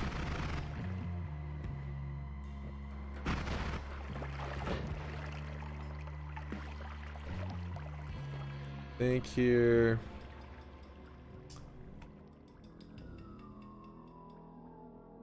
Need something explosive to get this sand away from me, to leave me alone.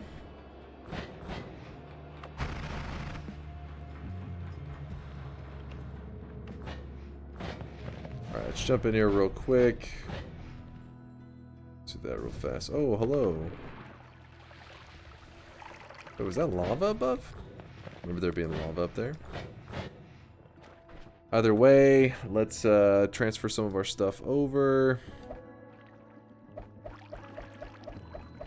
This needs to be our new digging wand.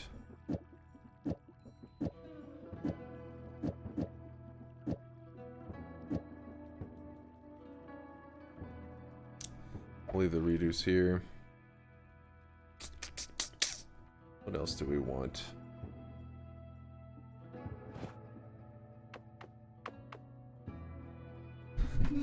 I'm trying to think how we can get around quickly, because we got 6 more orbs, and those orbs can be pretty fast, except for the hell orb. That's the only one right now that I'm struggling with coming up with a good method to get in and get out with.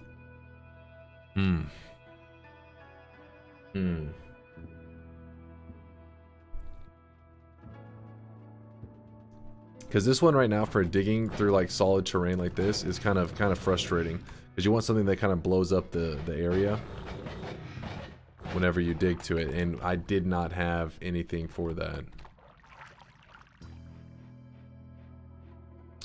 Those orb triggers that I was leaving, those could work, I think.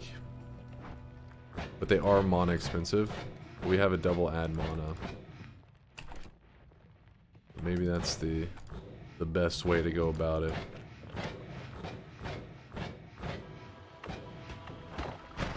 Sorry, I'm trying to travel so quickly that I end up taking more time, because I'm like, I go back and I'm like, oh, I could have done this, could have done that. Fungal Spore Potion, you don't see that every day. Kind of a rare flask to spawn. Throw some some fungus. Not really anything that we need though, so it's like a silly flask for the most part. What is that? What is that? Poly? Oh. Concentrated mana. There's that poly. Whoa. A lot of poly. I think it's some slime is mixed in with it too. Alright, so we'll grab this after all. And then I'm going to use the orb trigger. So let's say we put it,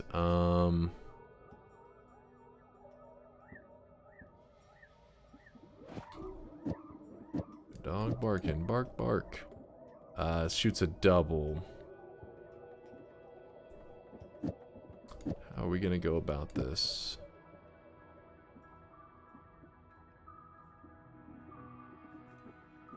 Give me a moment to stare at this. Yeah, because the problem with this one is that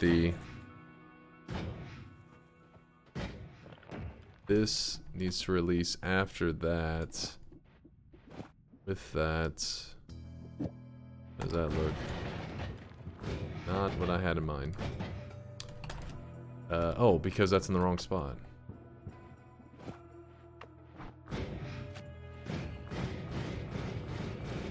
But in that situation, the telly doesn't get to go off.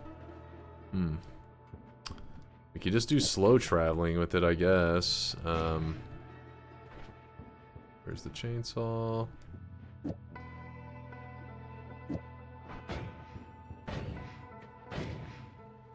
Some silly stuff I keep cooking up here.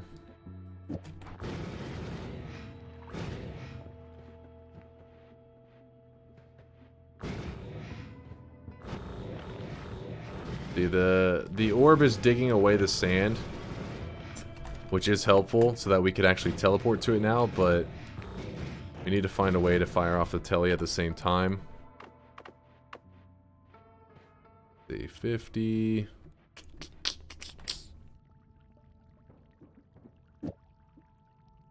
And if we fire this, okay, oh wait, if we put a triple, there we go. Because the triple will cast the orb trigger. Orb trigger has the chainsaw, so that's cast number 1 is this combo. Cast number 2 is the telly, and cast number 3 is the wrapping to the chainsaw. Okay, there we go. Get around pretty well like that. Alright, so I'm gonna leave that heart there for now, and we are wanting to do 11 orb run. That includes the boss being at 11 orbs. Gotta make sure I don't dig away all that stuff. So I don't want to grab the salts yet. We need to grab 5 more orbs. So try not to go flying into any lava. You dig to the right side until you hit Cursed Rock.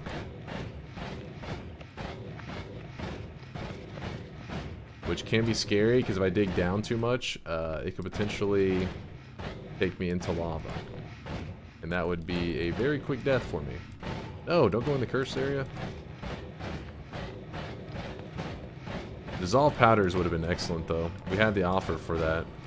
I would have loved it right now.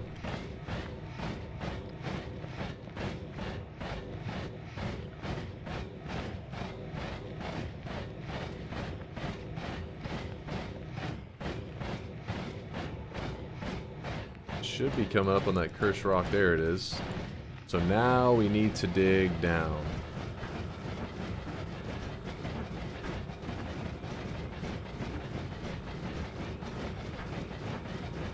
We're following a wall of cursed rock. If you ever look on that map that I showed at the beginning, you will you'll see the areas that I'm avoiding and going around and everything. The cursed rock still? I don't see any cursed rock. Hey, alright, we're gonna go up until we see that cursed rock again. Far past it did we go? There it is.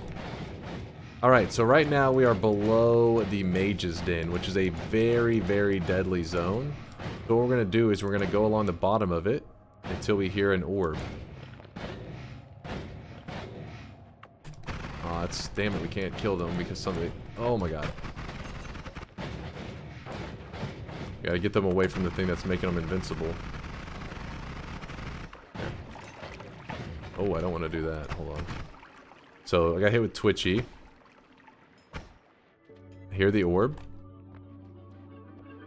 Wait for Twitchy to expire.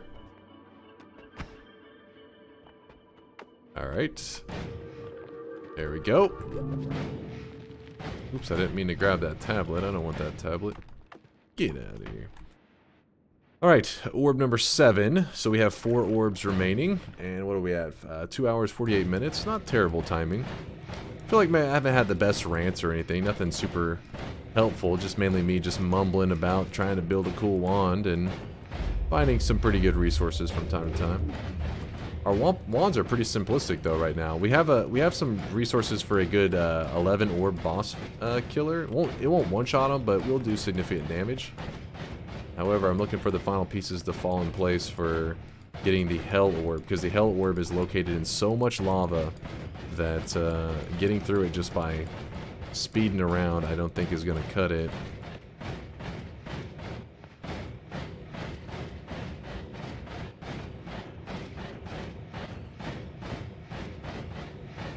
And we're back. We're back where the boss lives.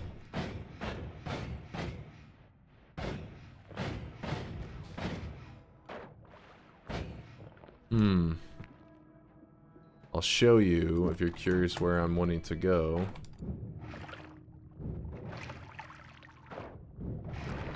Right down there.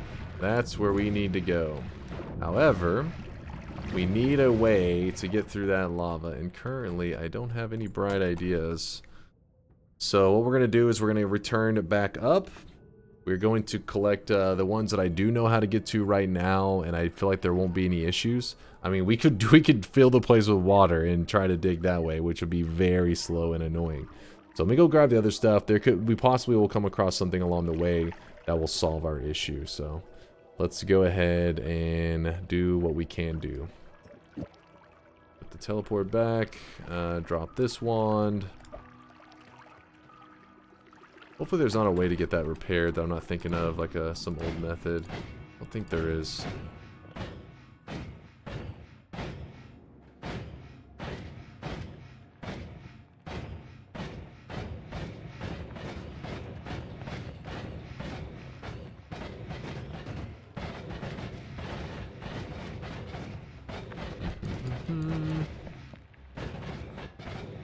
Try to dig in a somewhat safe area since we're moving quickly. We're just going around the temple, which for the most part we've cleared a lot of the area, but not all of it. Still lots of stuff in that area to want to murder us.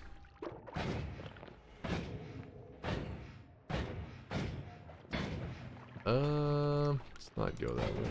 Wait, which way did we go before?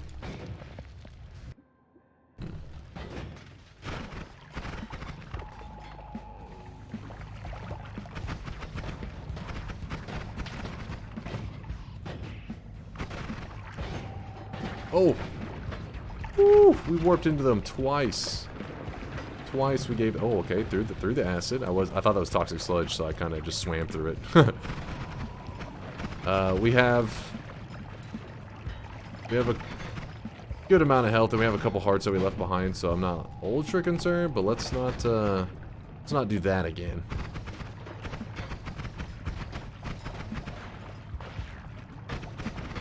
Just tempting the gods there, just going right back and forth through guys that can one-shot us.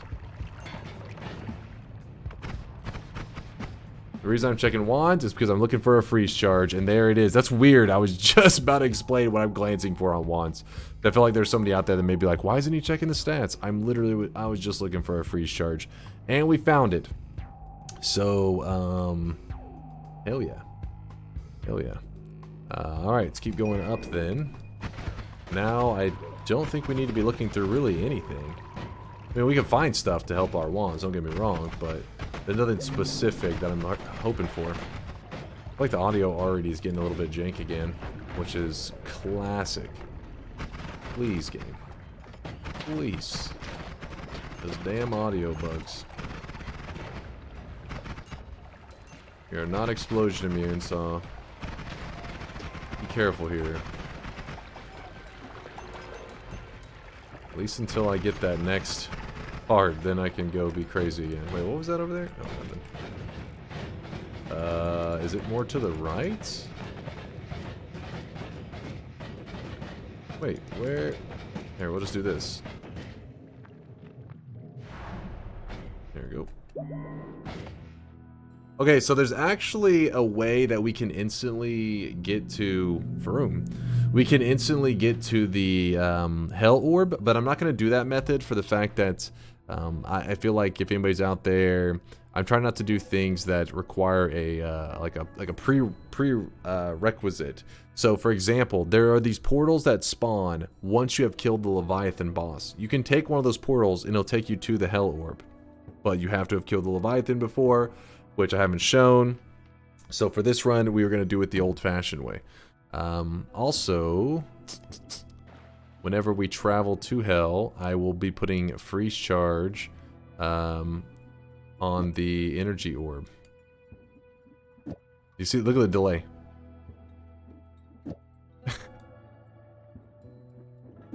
Nala, please. We will be taking the teleport off once we're going to Hell, because I won't be fast traveling around it there. We gotta be a little more cautious. But for now, I'd say we're looking pretty good. I don't know why I've just been holding on to this black hole on this one crappier wand. But let's do one more reset, and I think there shouldn't be too many reset opportunities left, because we're coming up on the final orbs here. Because we have 7, if I remember correctly. The next 3 that we're going to grab should be decently quick, though the one thing I am nervous of is there's potentially a lot of freezes where I'm going to be going to. A lot of freeze action. And if I get frozen melee'd, ouch. I dig a little bit to the side because going straight up there takes me through a fungal zone, which is really common to have poly, I feel like. So I like to avoid it if I can. So I go to the side and then I go back. Alright. The 2 things I wanted to do here. Number 1. Go over to the anvil, which is in the bottom right. Because earlier, we did not have any broken wands. Now we do. Doesn't matter where you find it. You just want a broken wand. Throw it down. And look at that. 18 capacity. Some people would see this and be like, oh, toss it away. The mana charge is terrible. Keep in mind, we have mana, add manas for days. We got lots of those bad boys. So we're not too concerned about the add mana part. So this is actually a great wand for us to find. In fact, earlier we even had that 11 capacity I skipped on, but let's see. This is gonna do the job here. So we can go add mana, chainsaw, double, timer. So later on, what I'll do is whenever we don't need this digging wand anymore, we can stack on just tons of add manas, and then we could use like accelerative homing, bubble spark trigger into a 6 cast, and then we could even put on stuff like crit on water and all that. But for now, just for the showing you 1, 2, 3, 4, 5, and then let's just say 6, and then we could spam that up. Yeah, this thing does pretty good damage, I imagine. Once we have all these damage modifiers and stuff on them, it should shred them up pretty nicely. Look at them go. I'll go out here where there's actually some enemies, and you can see it do some work. Since whenever we show it in action, it will probably just be against the final boss. So this water material in the payload plus the crit on water modifier makes it where each one of these everything hits for 5 times damage. And don't forget that includes the 10 damage already added onto them. So that's 50 damage that you get from that 1 damage plus. Let's jump into a couple enemies. You can see them. They get shredded apart pretty good. There's a good chunk of enemies. Are they all dead? Is there no one left? There you go.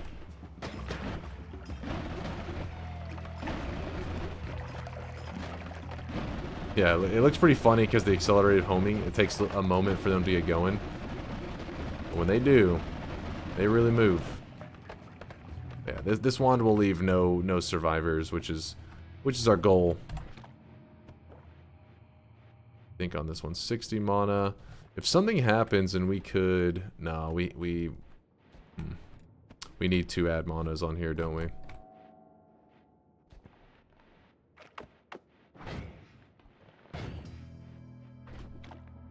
Let's see.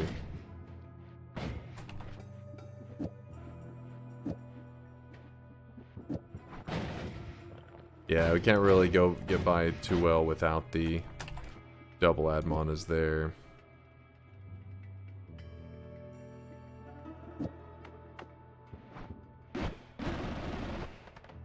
And that one without, I forgot, because it's mana issues, we can't, yeah. So for now, we'll just have to stick with Old Faithful. But soon we'll build the monster. Oh, don't throw that in the water. Come back.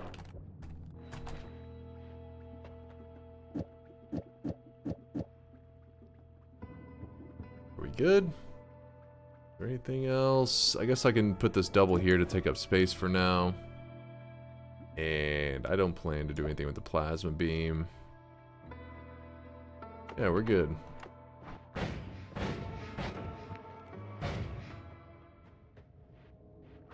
Broken wand is our future, though. That wand that we just got as a prize. Hello? Teleport didn't want to go off.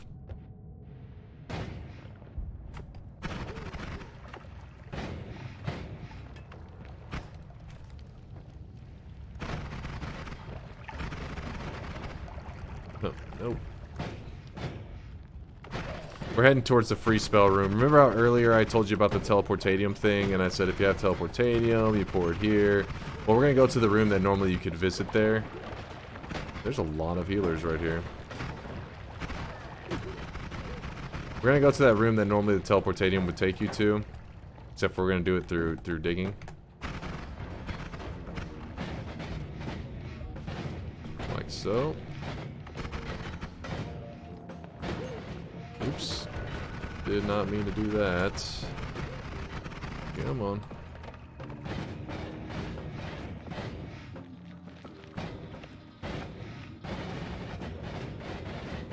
Free spell room, here we come.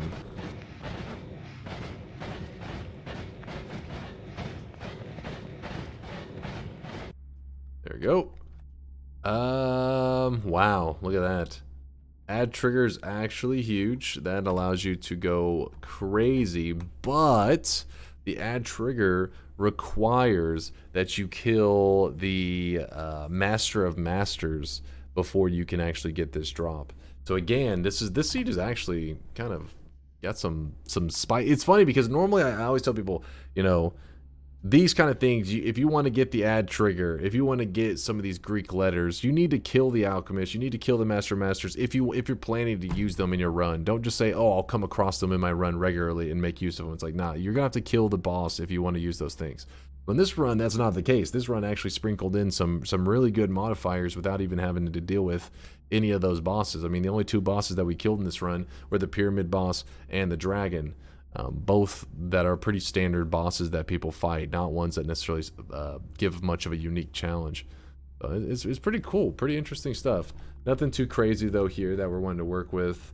The add trigger, I'm gonna try to stay away from it just because of, like I said earlier, I wasn't planning for this originally, but I thought since everything seems to be going that way, let's just make it where it's all stuff that you doesn't require some kind of boss kill beforehand. Just it's an 11 orb run without some prerequisite, like, oh, it's an 11 orb run, but first you need to kill the Leviathan to do this, or you know what I mean? Because then it's like a catch where somebody's following along, they're like, well, I never did that in my own run, so then how will I do that?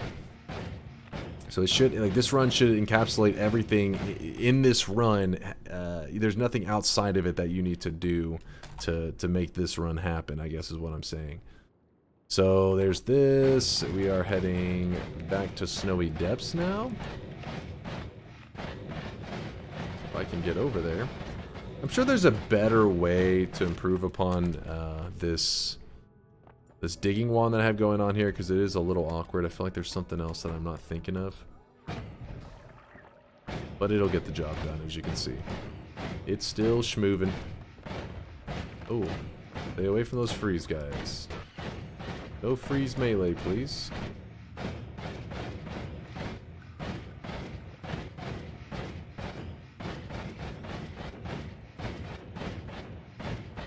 Alright, so we have 4 orbs left to collect. Hell Orb is going to be the last one we snag. So let's go ahead and get those other 3. And then saving that Hell Orb for last.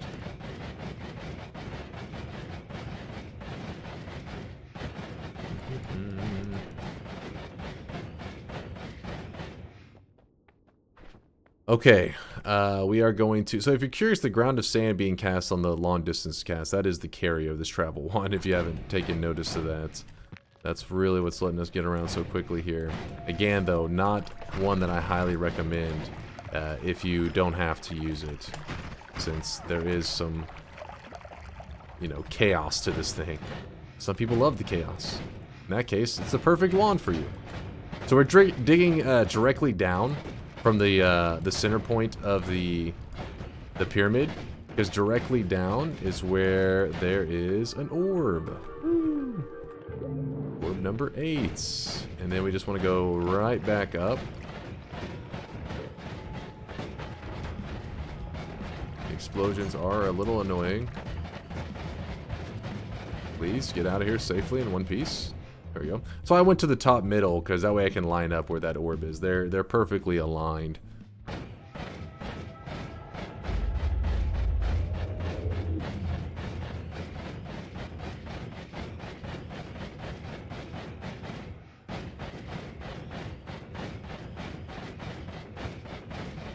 So now we are heading to the far left. Oop, here's like this. If you're curious where we're at in the world, we're at the very starting point. Here is where it all began, right? You go over here.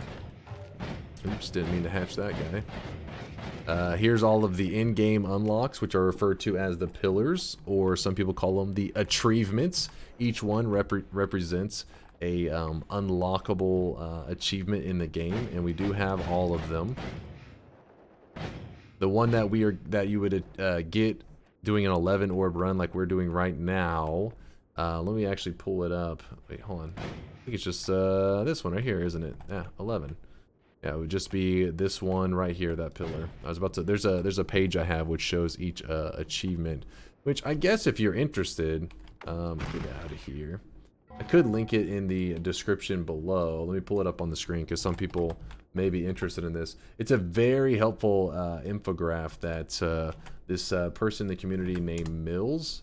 Let me see if I can get it to load up correctly. So it's super helpful. It's awesome. Like, it tells every pillar and, you know, how you go about unlocking them. It's really well made, and it's like it says by Mills. I actually don't know who this individual is, but wherever they are, we appreciate the hell out of them, because this infograph, I've been linking this thing for forever now. And sorry, I'm getting a little greasy, a little sweaty over here, so getting a little moist.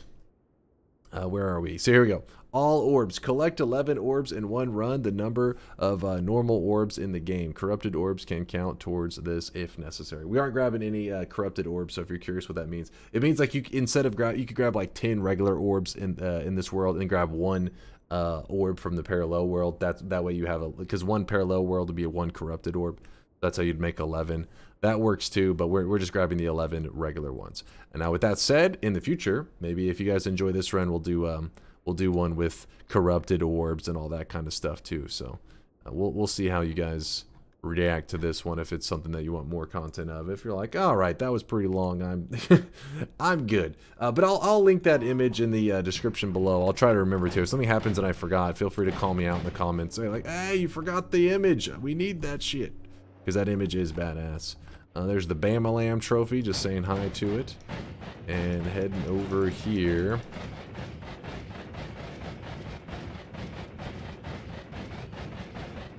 So this is where my memory starts to get kind of crappy, because I'm wanting to... Did I go past it already? Is this the drop-off? Okay, so at the drop-off, we drop down. Whoop. All the enemies are... They were waiting on us. It's a greeting.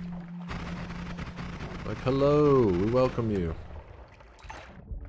Okay, so we have now entered the frozen vault. This is where one of our remaining 3 orbs is at. This place can be pretty darn deadly. if you visit it really early. Usually you don't though, so because of that, because of that, it makes it not the most dangerous zone. But I'm visiting it in a time where I don't have explosion immunity, so that still leaves a lot of explosion damage that can get me, which is what just happened there. Because there are canisters and stuff everywhere.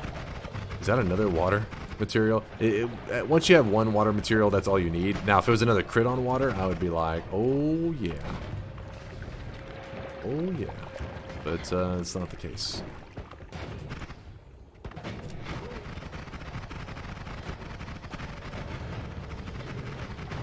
Keep those darn explosives away from me.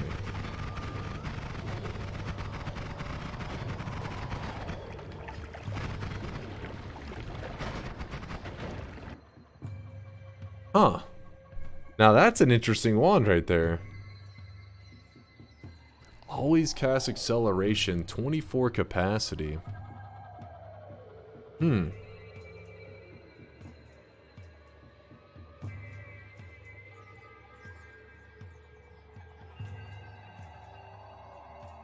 are definitely cool builds you can do with this. Like this is actually an amazing wand. Like the always cast makes it where if you did a bouncing burst acceleration wand, it would be very helpful. And it's 24 capacity. The mana charge speed's even insane too. Now the mana max is really where things get kind of fucked up, because realistically, if you're looking to build like an insane boss killer, you build something that's kind of heavy on mana, and that would kind of mess you up there if you wanted to just use it to one-shot like some late game boss. You would have to use add manas to try to compensate. But if you were just using it as like going around adventuring in the world, the always cast, and this could be a really cool wand. But we don't need it in this situation, but definitely a fun wand that pretty awesome that it even exists in this run. Ow! Holy shit! And there you see why I'm afraid of the explosion still. Holy crap. That was some serious damage.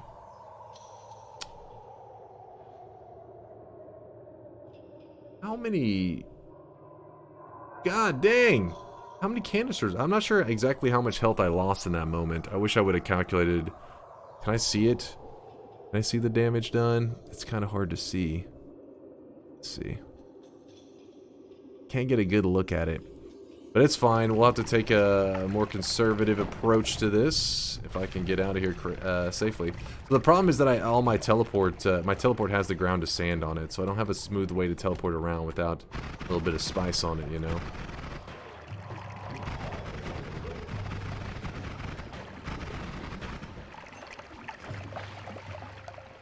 But I can walk back out the way I came. Can I? Yes. Alright, gotta take the scenic route for a moment. Just walking real slow. Please hold.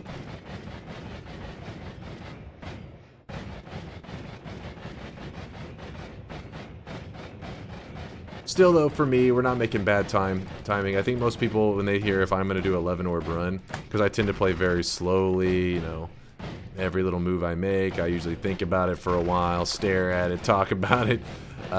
They're probably surprised I'm even gonna be at 8 orbs in 3 hours. They're probably like, I expected you to take at least 10 hours. So what we're doing here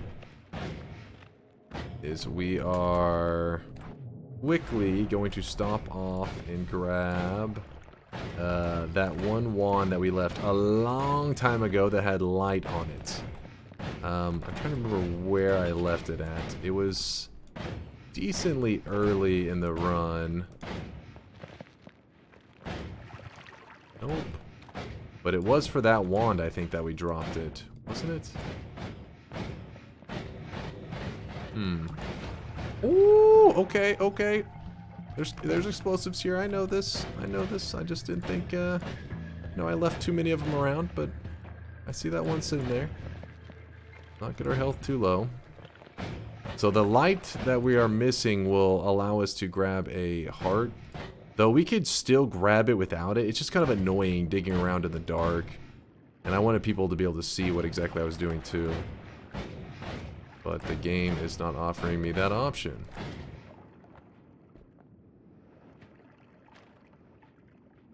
Yes. Okay, so right there. In fact, let's dig this straight down so that I don't get lost trying to find it again. Alright. There it is. We go here. We attach light onto... What are we going to attach the light onto? Take this crit away for a moment. Attach light here, and then we can shoot it like this. See where we're going, yeah? Makes sense, hopefully.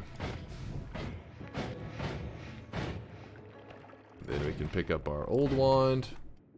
Right here. And I'm going to move a little slower. No explosives, please.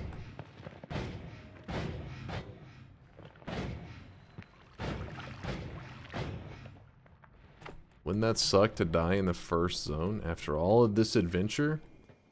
Yes, it would. So instead, I am walking.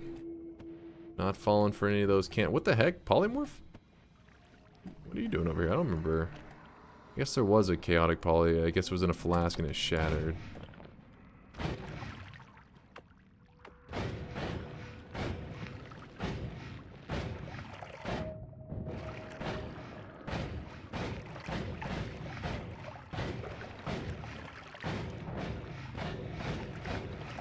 Trying to dig an area for all the water to drop into if you're curious. Because this area is filled with water, and it's quite annoying. Alright. This way gives you nothing, usually. Yeah, it's a bad zone. One of the zones will have the 25 health, and the other one will have a heal. Okay, this is annoying. Dang, that actually got really close there of shooting through that. Closer than I thought it would. It's the heal. Screw it, I'll just grab it now. Don't allow the game the opportunity. It's already tried too many times. There's the other health. This one adds 25 HP. Alright. Dig our way out of here.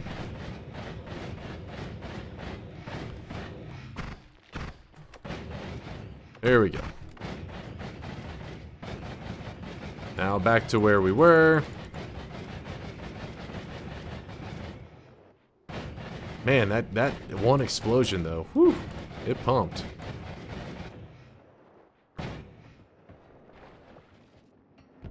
Alright, that was not where we're at.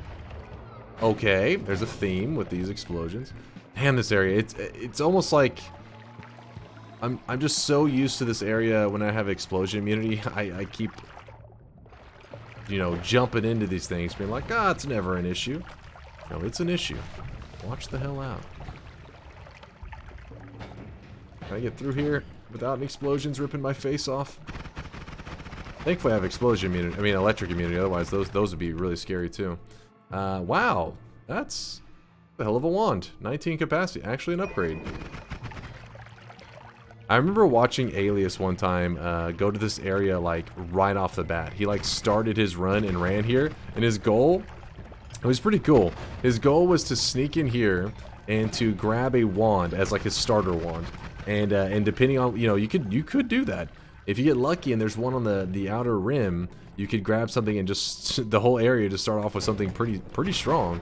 I can't remember what he found though whenever he did it. It was something funny though, but it obviously is very risky strategy. All right, here we go. Orb number 9, and then we need 2 more orbs. This next one I'm gonna be a little more ferocious as I dig down. I shouldn't have to worry about as much, though I can get frozen and meleeed. That would suck.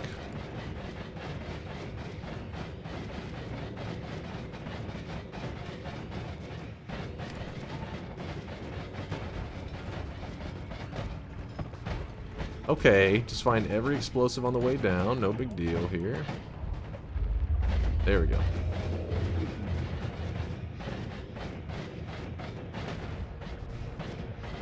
Can't find too many more explosives, can we? Otherwise, we're gonna die.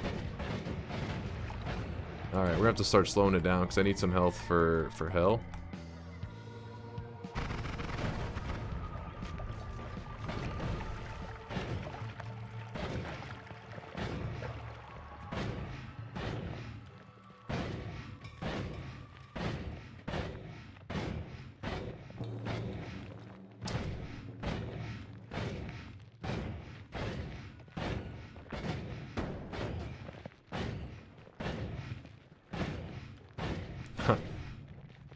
Now I start moving slower, that's whenever I stop. Oh my god.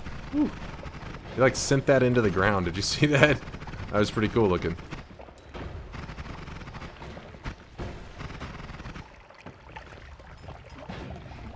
Alright, have we reached the bottom?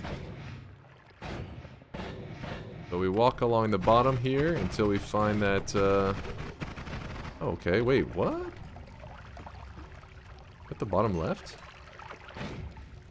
Okay, I guess we move to the right then. Please get off of me.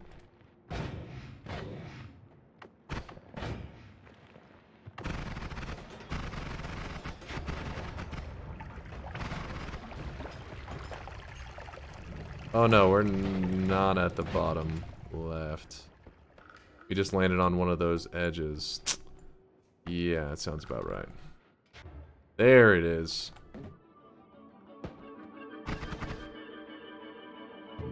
Alright, we have this. That guy. So I'm gonna go ahead and just dig down a bit. I think the audio may already be bugged again. Alright, so hold on, let's try to get to a safe spot for a moment so I can brainstorm. So we've gotten to 10 orbs. Yeah, we're sitting pretty good. One thing though is the route that I'm gonna dig here, I'm a little nervous from memory, so I'm gonna go ahead and pull up the map because I'm like, damn it, I can't remember the route that well because the hell orb I usually use the portal these days. So we're all the way down right here right now. So what I need to do is follow along this like staircase like thing. And once I reach, so I'm gonna go down, go over, up, over. So I don't want to dig into the lava yet. I need to create my digging wand. So up, over, and when I see the double one, when it goes over, I need to continue to go over into one of those portals. So the reason I want to jump on those portals is there's a health as well that I can continue grabbing, or consider grabbing. Sorry, I got a message over here, make sure no emergencies. I think we're good. Yeah, so that's the plan. Get back to the Holy Mountain, and then from there we have to plan out our adventure on that Hell Orb. Let us begin. Also, we can build a better damage one too after we get there, so that's kind of fun.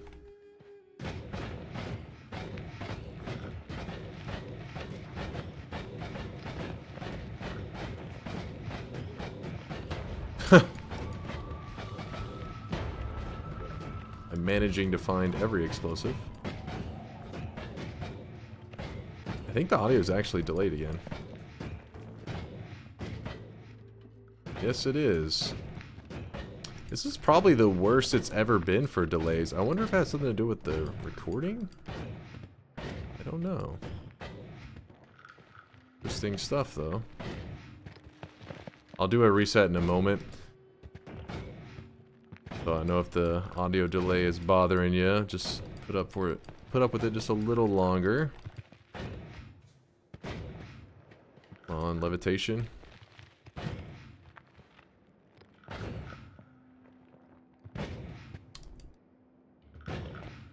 Just nervous of flying directly into a pit of lava here. That's our main concern. Okay, Looky Lair. Alright, so we have a ways that we can drop down here.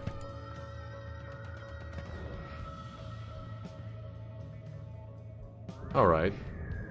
That is the portal to the tower. Oops. Let's not risk anything there.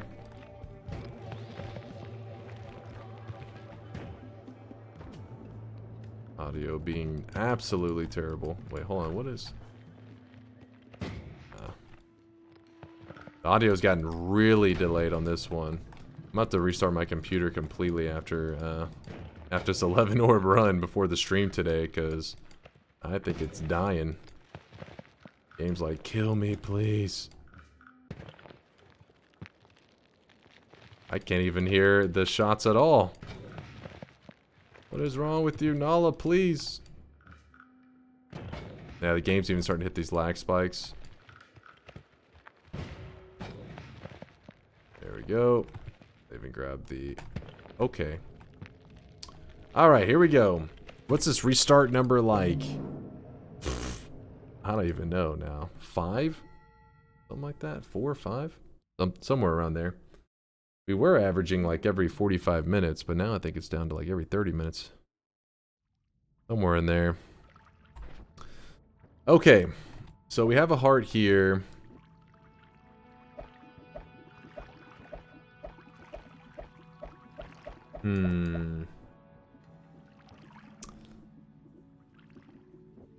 Let's move these over. We'll even leave the light on there. Ooh, we can put the grid on water and the... Let's see, 6 cast instead. 1, 2, 3, 4, 5, 6. Let's see, how does this... Is this good? It is. It is good. We never found a spark trigger, so the timer's really having to work, carry its weight on this one. I don't want the teleport on there because we're going to need the freeze for some good digging methods. Let's see how this is going to dig for us. Not great, but then again we can remove the Nala, and that may help our digging a bit here.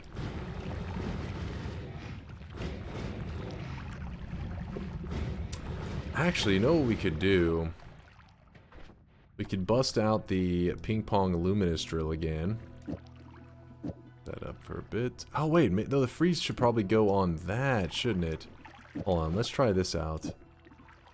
To see if I'm happier with it. The positioning was the bad part. In that case, we probably would want the Nala on that. And then how does this look? It doesn't freeze at all, does it?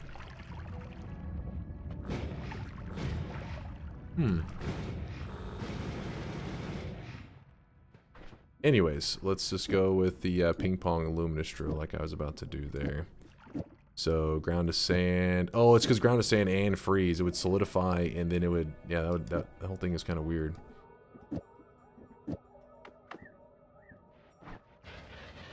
This should freeze much better now. Sadly, it doesn't dig as well, though. But it is way safer for getting around.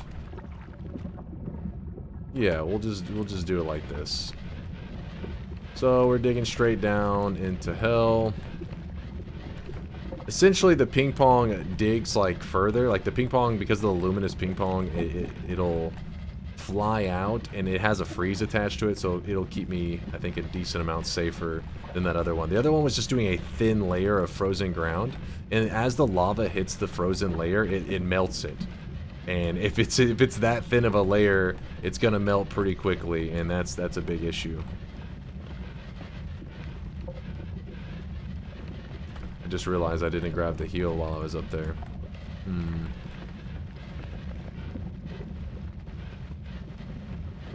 Not happy about that.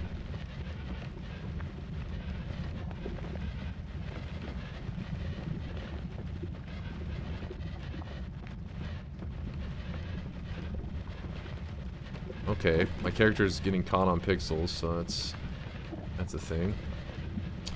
Every pixel is simulated, you know. Okay. We're getting further away from the lava. It's not as scary. I tend to dig like a wiggly path once I get out of there to try to keep me safe from lava just flowing behind me.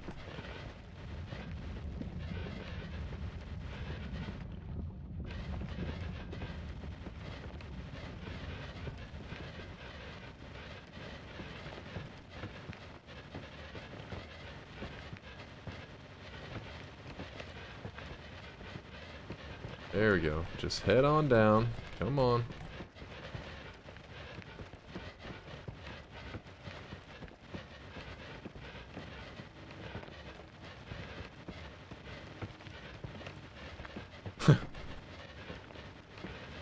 Yeah, that ground of sand would have been nice here, wouldn't it? Alright, let's see how fast we can get through these guys. So it's not bad. I believe we're lined up with the wall here, which is kind of what we want. See how there's this wall? So what we're doing is we just dug in from this mountain here, and we're on this wall. So we need to find out where this is taking place, where this side cuts in and this side, like, because we want to go directly in a line from here to the left, and we'll hit the orb room. Kind of tricky to do. But what I'll do is I'll try to dig down for a bit, and then I'll start to dig over. See if we got this.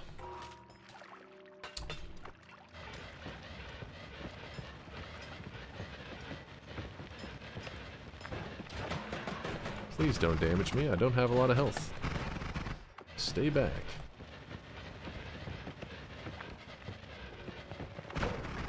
Those guys right there are one of the things that makes me really nervous right now is they have lava that flies out of them.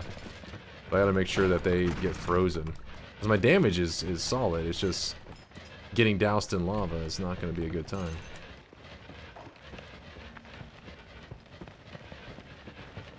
We're digging sideways a bit, trying to find where that other side is, and then we can make the adjustments.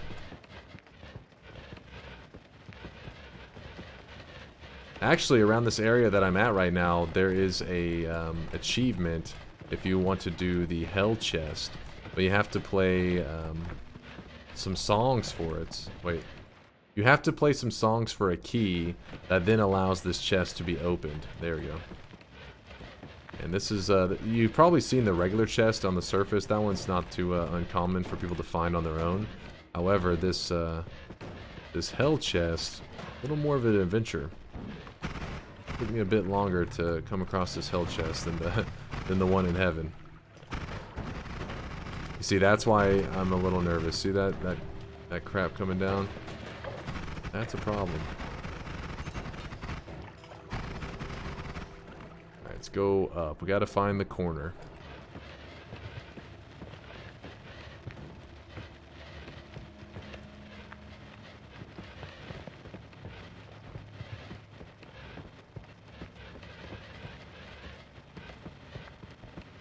Freeze definitely does not help the digging here. Wait, is this the corner? Let's see. Hard to tell because of all the freezing. No, it's not.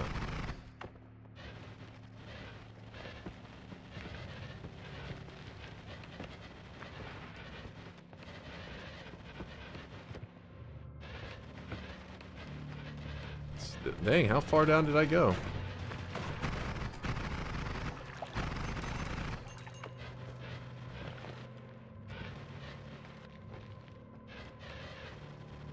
There we go. There.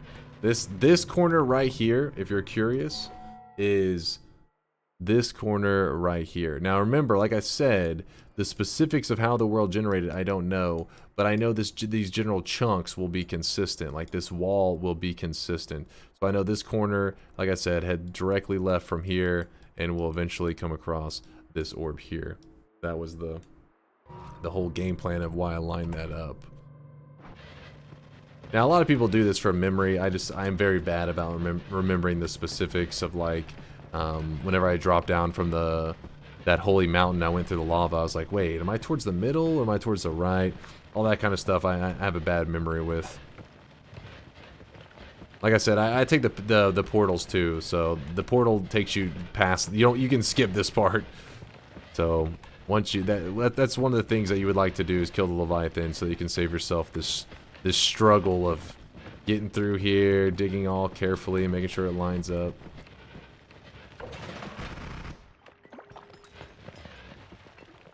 And now to head directly left.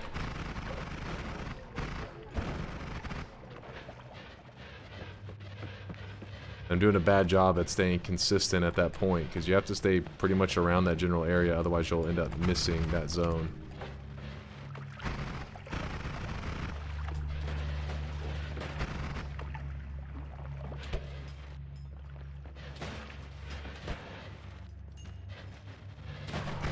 I keep having to switch between wands because this one that I'm shooting, the Ping Pong Luminous, actually doesn't do that much damage, while my other wand does do significant damage. But my Ping Pong Luminous has that freeze, and that freeze is really helpful on enemies that are just like coughing up tons of lava. Like so. That's a lava enemy right there, so you freeze them, then you murder them.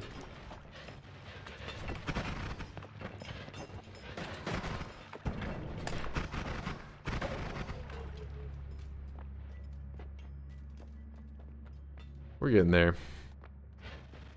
Remember, this is our final orb. We are so close. That's so far. Then we'll discuss how we're going to kill the 11 orb boss, because the 11 orb boss, oops, will have, so the regular boss will have about 1,200 HP. That's like the standard starter boss whenever you haven't gathered any orbs. But, lucky us, we're going to have 11 orbs, so the boss will now have like 131,000. Yeah, he gains like 131 times his HP as you gather the orbs. The amount of health that each orb adds is not linear. Like, it's not like a flat, like, oh, I grabbed an orb plus, you know, 400 health or whatever. Instead, it's every time you grab an orb, it, like, in the beginning, it'll add just small amounts of health, but the more orbs you grab, the more the boss will gain from an orb grab. So, oh, okay, that could have been high damage right there. Ouch. So, for example, like the 10 orb boss, I think has like, I don't know, like 60, 70,000, maybe as much as like 90,000 health. But then the 11 orbs got 131,000. It's like it's significant. But then the 0 orb to 1 orb only adds like 400 HP. So it goes up significantly. And we'll probably even do one final reset before fighting the boss, just to make sure we get to experience all the sound and all that, because this boss is going to have a little spice. Not only will it have HP, but it actually has a couple of dangerous mechanics now. Did I throw my water flask at one point? How long ago was that? As you can see, chat, I'm very aware with what I'm doing. I thought I heard something shatter at one point, but I didn't know what it... Like, I thought it was when the audio was delayed. I was like, I don't know. Yeah, I wasn't paying attention. I've been so annoyed with that audio problem. I blame that. It was distracting me. So, the water hasn't been that important either, because we're fire immune down here, luckily. Not like a big deal.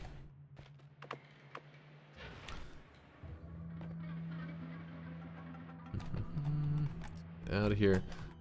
There on the wiki, that's where you can look up if you want to see the difference in like health between, like, you know, 1 orb, 2 orb, 3 orb. They have the 3 orb. They have it on the Noita wiki. It's like I'm constantly like trying to promote that thing, because it is just so useful when you're playing Noita. Like, a lot of games you don't want spoilers, right? You're like, I want to experience it for myself. Noita's one of those games that you need information, otherwise you're gonna be angry.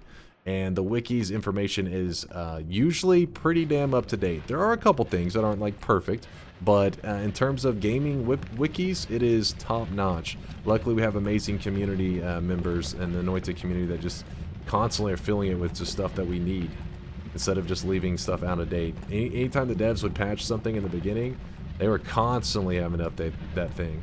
And to the point that now it's just this awesome resource that I highly recommend. Alright. I'm trying to go the old path that we went before. It's just a lot of the old path melted. That's why it was kind of like weird looking. But we found our way. And we are out of there with 11 orbs. We went to hell and back 11 orbs. We haven't used any of the stuff from the from those bosses, from like the alchemist boss, for example. The Greek letter, haven't used it, and I'm actually gonna go without using it, though I would like it on this boss fight. I'm gonna toss it away. Also, let's go ahead and rebuild our travel wand.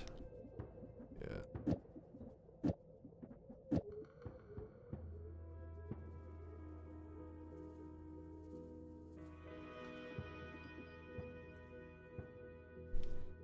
You know what? We're gonna build kind of a baby travel wand, because what I am wanting to do here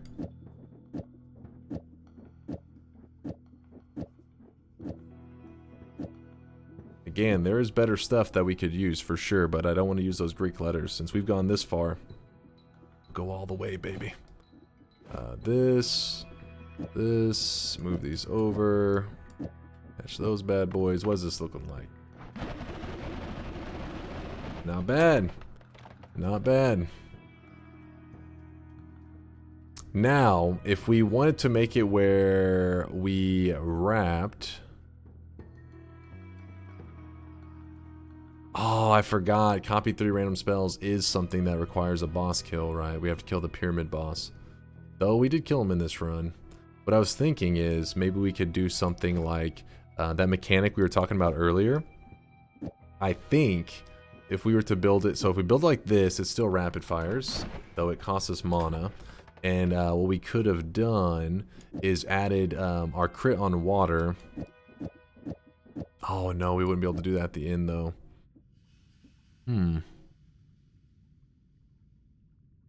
There's a way there, I feel like, that we could have the copy 3 random spells, copy the crit on water, so instead of getting ×5, we're getting ×10.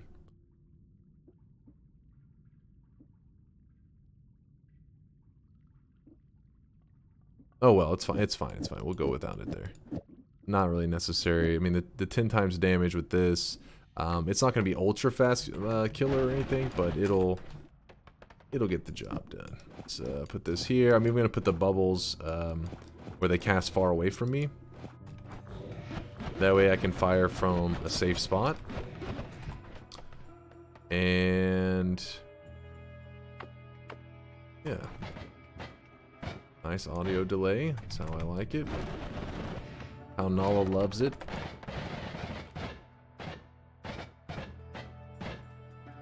So we have our boss. Let me prep everything. So we have a path here that we dug earlier.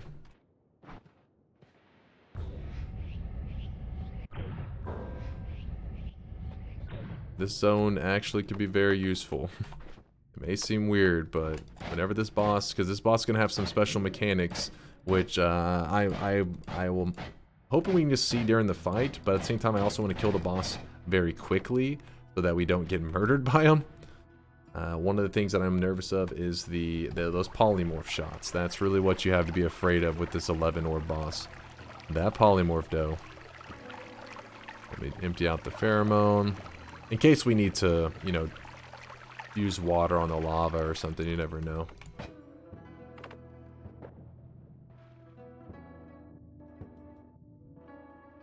Alright, grab this refresh and let's do our, hopefully our final restart.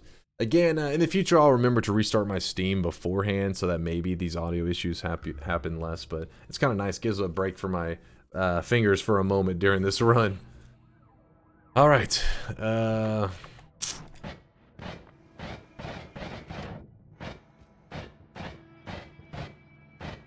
so what I'm going to do here is I'm going to grab the salt, and then I'll probably make my way over to this zone that we have dug out here. Because those polymorph shots, they fly out pretty crazily, and I don't want to die. Alright, to explain my wand, it's very simply, you only need to look at the bubble spark trigger and to the right of it. Everything else is just mechanics that are either adding mana or speeding up the wand, stuff like that. So this bubble trigger, the bubble will, when I shoot it, will fly out, like so, towards the boss. It will fly out towards them because we have an accelerated homing. Once it makes contact with the boss, it will deliver these 3 modifiers attached to these 6 spells. Now, damage plus is going to add 10 damage. Crit plus is going to add a 15% chance to crit on top of the crit on water, which is a guaranteed 5 times. So, I mean, this is a 100% chance to crit, which does 5 times damage. But we're actually getting a little bit more because this is actually 115% damage. Because this is 100%, this is 15. So it'll be 10 damage added to our chainsaw, which our chainsaw does 13 slice damage plus a 10. So we're getting like 23 damage on that bad boy. So 23 damage on 1, 2, 3, 4, 5, because this is water, because we need the water for the crit on water. So 5 chainsaws doing 23 damage because of the damage plus, and then they will hit for, it's not 125%, I guess, because it's when it does crit, it does 5 times damage plus the extra 15%. I'm not sure exactly on the math there. You have to do some number crunching there. I'm too tiny brain for that right now.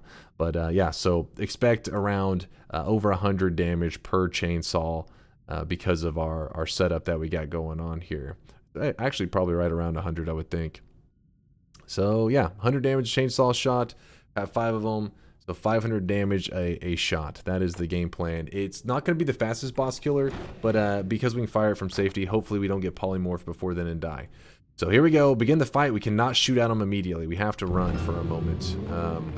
Let's give it a moment. Oh my god. Oh, the polymorph shots immediately. That was fucked up. Gotta give me some time here to adjust. So we gotta wait till those shields are down. We want his shield to be down, and then when his shield is down, polymorph shots? Polymorph shots? Hello? Damn, those things last a long time. Oh! Oh, I left his shield down for a moment.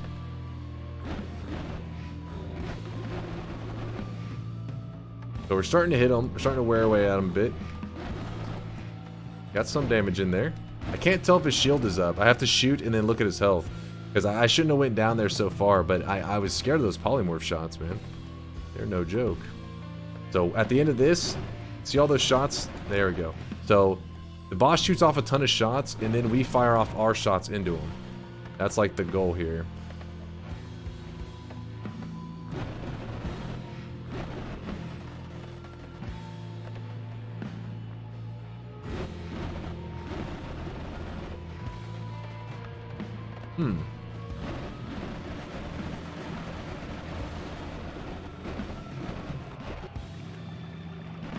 Audio, I'm sure, is really spazzing out right now. Oh! A phasing just saved me. I wasn't even paying attention to that shot. Phasing, you're my hero. I was so focused on that. Okay. Phasing, you're a goddamn hero. I'm sorry for all the shit talk, Phasing. I misjudged you. You saved my life.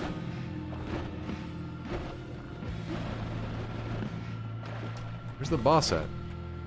Get over here.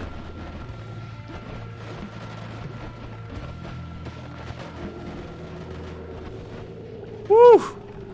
I was so, like, he was shooting out tons of electricity, and I was watching him, and then a polymorph shot goes, whoop, it phased right through me, thanks to phasing. Otherwise, it would have made contact, and I would have been in trouble. Okay, so we have killed the 11 orb boss. Our wand was, like I said, nothing special, but it did the job. It took a little longer than I would like because I was a little nervous. Normally you have some kind of like shields or repelling. Keeps you very safe from those poly shots because the poly shots move so slow that repelling stuff is just like, get away from me. You know, repulsion field just pushes it away. Shield blocks it. I wasn't even thinking about phasing. And so when it did it in that moment, I was like, because the polymorph shot jumped, I was like, oh, phasing saved me. Game winner right there, my friend. You do like to have something. I grabbed phasing thinking like, I guess. I mean, I'd rather be something else, but in the end, who knows? Maybe save the whole run. Okay, so now we want to resurface. We want to go back to the very surface. We do not want to jump into this portal because that is not where we get the correct ending for 11 orbs. And remember, this is an 11 orb run. Been a long adventure, but we're coming up on 4 hours. And it's coming to an end. Hopefully I don't die to polymorph on my way back to the surface. I think we can just go safely, right? Let's just do this. Do this smart.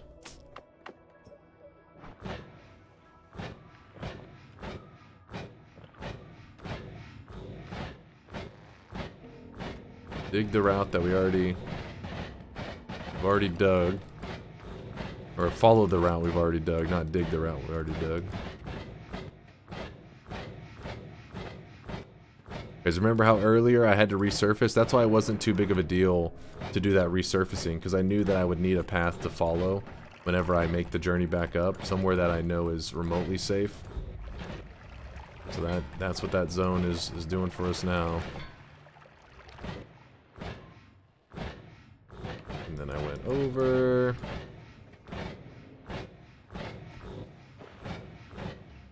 Again, this is another time where you could use those portals to save yourself some time and risk. But I don't want to take anything that requires like a prerequisite, because you have to have killed the Leviathan for those portals. Wait, hold on. Which one? I went to the right here, didn't I? Hard to remember sometimes. No, wait, no, I went here for the... Damn it, I went there for the anvil. Oh well, this path still should be pretty safe. Hopefully poly-free. Not enemy-free.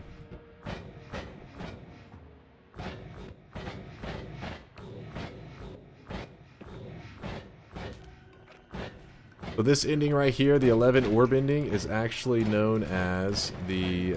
well, people call it the 11 orb ending, or they'll call it the gold ending, or the... Shit, what's it called? It's not the true ending, is it? Pure ending, I think is what some people call it. The pure ending. I think there may be naming in the files, which is where it gets some of the endings, like some of the naming, like the pure ending. I think may have that name represented somewhere. I can't even remember. And we're back on the surface. Let's go get our 11 orb win so that we can say we did a full 11 orb run for the people on YouTube, for all the love and support you guys have been giving me. I apologize if it got a little boring there for a bit, because I was a little bit rambling, and I mean it is like almost a 4-hour run in one shot in one stream. And because of that, I mean, I don't really do a lot of planning, because it's like you just sit down. Haven't even gone to the bathroom. I got to run to the bathroom, so I've just been sitting here the whole time. No editing or any of that. Just an 11 orb win. There we go. And you can see on the 11 orb win, normally what happens here, if you do not have enough orbs, you can either go to New Game Plus, but if you have just like 1, 2, 3, 4 orbs, something like that, it'll be a toxic gold ending. But instead, we actually get a gold ending where we can, our gold now says infinite, which is pretty awesome. Now I'm trying to think of a quick way to die. What is a quick way to die? I know a quick way to die that chat would be entertained by. I usually go to the Dark Sun, which I think you guys have seen that enough times. Well, maybe YouTube hasn't seen it enough time. Maybe that's where we go die, in the Dark Sun.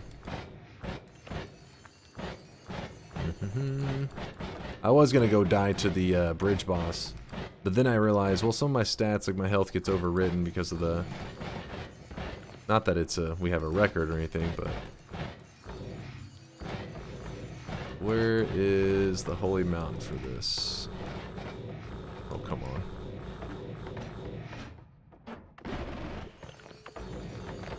Let me in.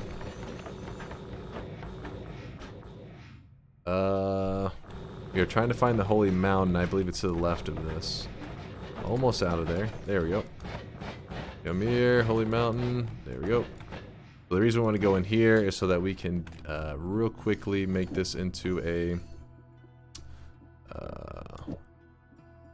ground to sand. How does that look right now?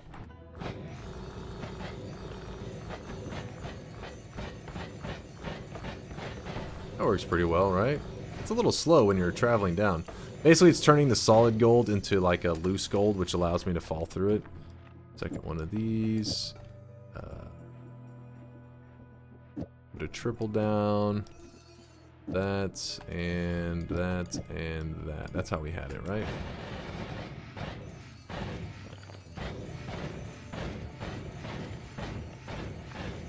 There we go. So, thank you for all the comments you guys have been leaving. If you're curious about this part, you basically, you don't have to die. At the end of a run, you don't have to die off. You can just hit new game and hop into a new game, and it's supposed to. Oh yeah, the spiders are still alive right now. It's one of the few things that survives the gold ending. But I lost my train of thought because that spider right there freaked me out, man. Melee immunity, nice. After all this time, melee immunity whenever we don't need it. Thank you, game. I don't know, words, things, what was I saying? Oh, just thanks for all the love and support, you guys. I do appreciate you. This is an 11 orb run that I decided to do after you guys left such positive feedback on my last video. If you guys are still enjoying this, feel free to let me know in the comments below. If you guys are just like, you know, a little burnout, you saw some juicy runs and that was more than enough, that is perfectly okay. Oh wow, that guy's still trying to murder me. The tick. But where we're going to right now is the Dark Sun. This is for doing the Sun Quest. If you've done the Sun Quest in one of your past runs, you will have a Dark Sun in your world that you can go suicide in whenever you would like, and it will pretty much insta-kill you unless you have built specifically to survive it, which would be very unusual. And that's why I'm digging down right now. You don't have to take the time to do this, so don't worry. Don't be afraid like, oh man, when you do this run, you have to then... No, you can just hit new game. And but you'll miss out on seeing the stat screen, and a lot of people, that's the reason they do the 11 orb, right? Is they want to see the stat screen at the end, see how long the official time is. Because right now I've been doing this recording for almost 4 hours, but remember we've had lots of pause, not lots of pausing, but when I sit on wands there for a bit and all that kind of stuff, it should hold up the timer. There's the orb room that we had grabbed earlier.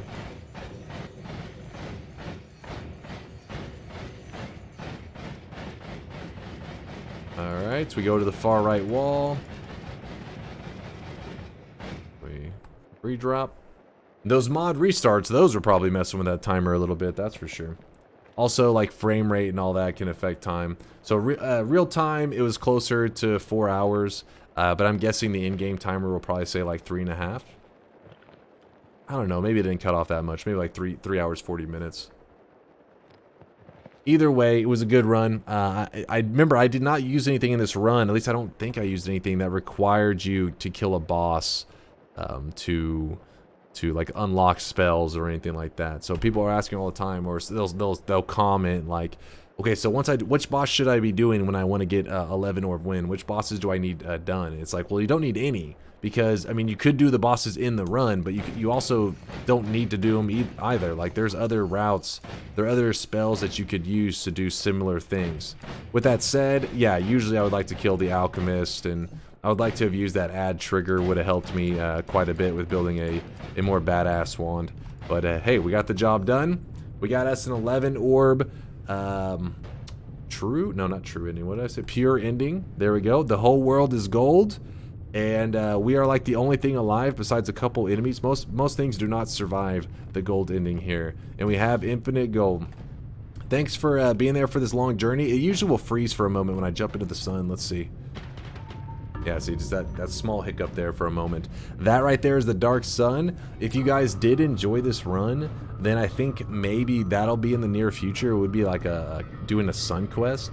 I don't know. That's a very long one, because this one here was about 4 hours. If we did a sun quest, we're talking like a 9-hour, you know, kind of thing.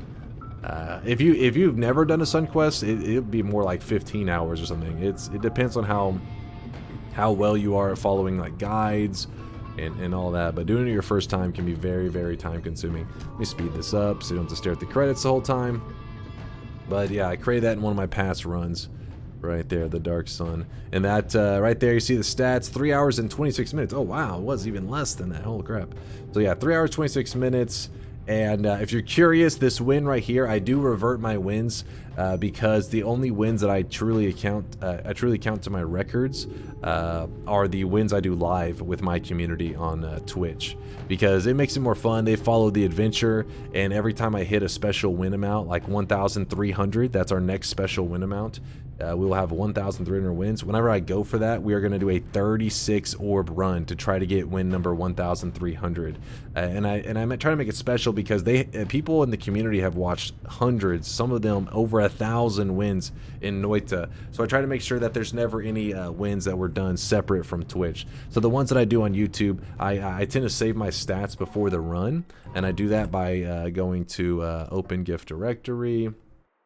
And you can actually look in the Nala Games folder, and I save this right here, save 00. I put it in a thing called quick save. That way, at the end of the run, I can revert my stats back to the how they were before I started this run. So I just want to explain that in case anybody out there was curious, because I know there's some people who are like, wait, I thought every win you've ever gotten was live on Twitch. They are. It's just on my stats they are. It's just for the YouTube video, I like to do stuff off stream because it allows me to, you know, focus my rants more on what's happening in game rather than trying to juggle the chat. Because I know sometimes people in the chat are discussing, you know, whatever's going on in the world. Maybe some people are talking about Elden Ring or something, but a person who's wanting to watch the Noita, they may get kind of annoyed if they're watching me rant about some random game while playing Noita when they're here for that juicy Noita content. All right, guys. Well, thanks for listening to my rants, watching me play Noita for like 4 hours, and if you enjoyed it, let me know in the comments below, like I said, because that'll decide if I end up doing more long runs. If it's not something that you're interested in, or maybe you're more focused on the tutorials, that's fine too, and I will just adjust my content creation in that direction. So let me know. Thanks for the good times, you guys. Deuces.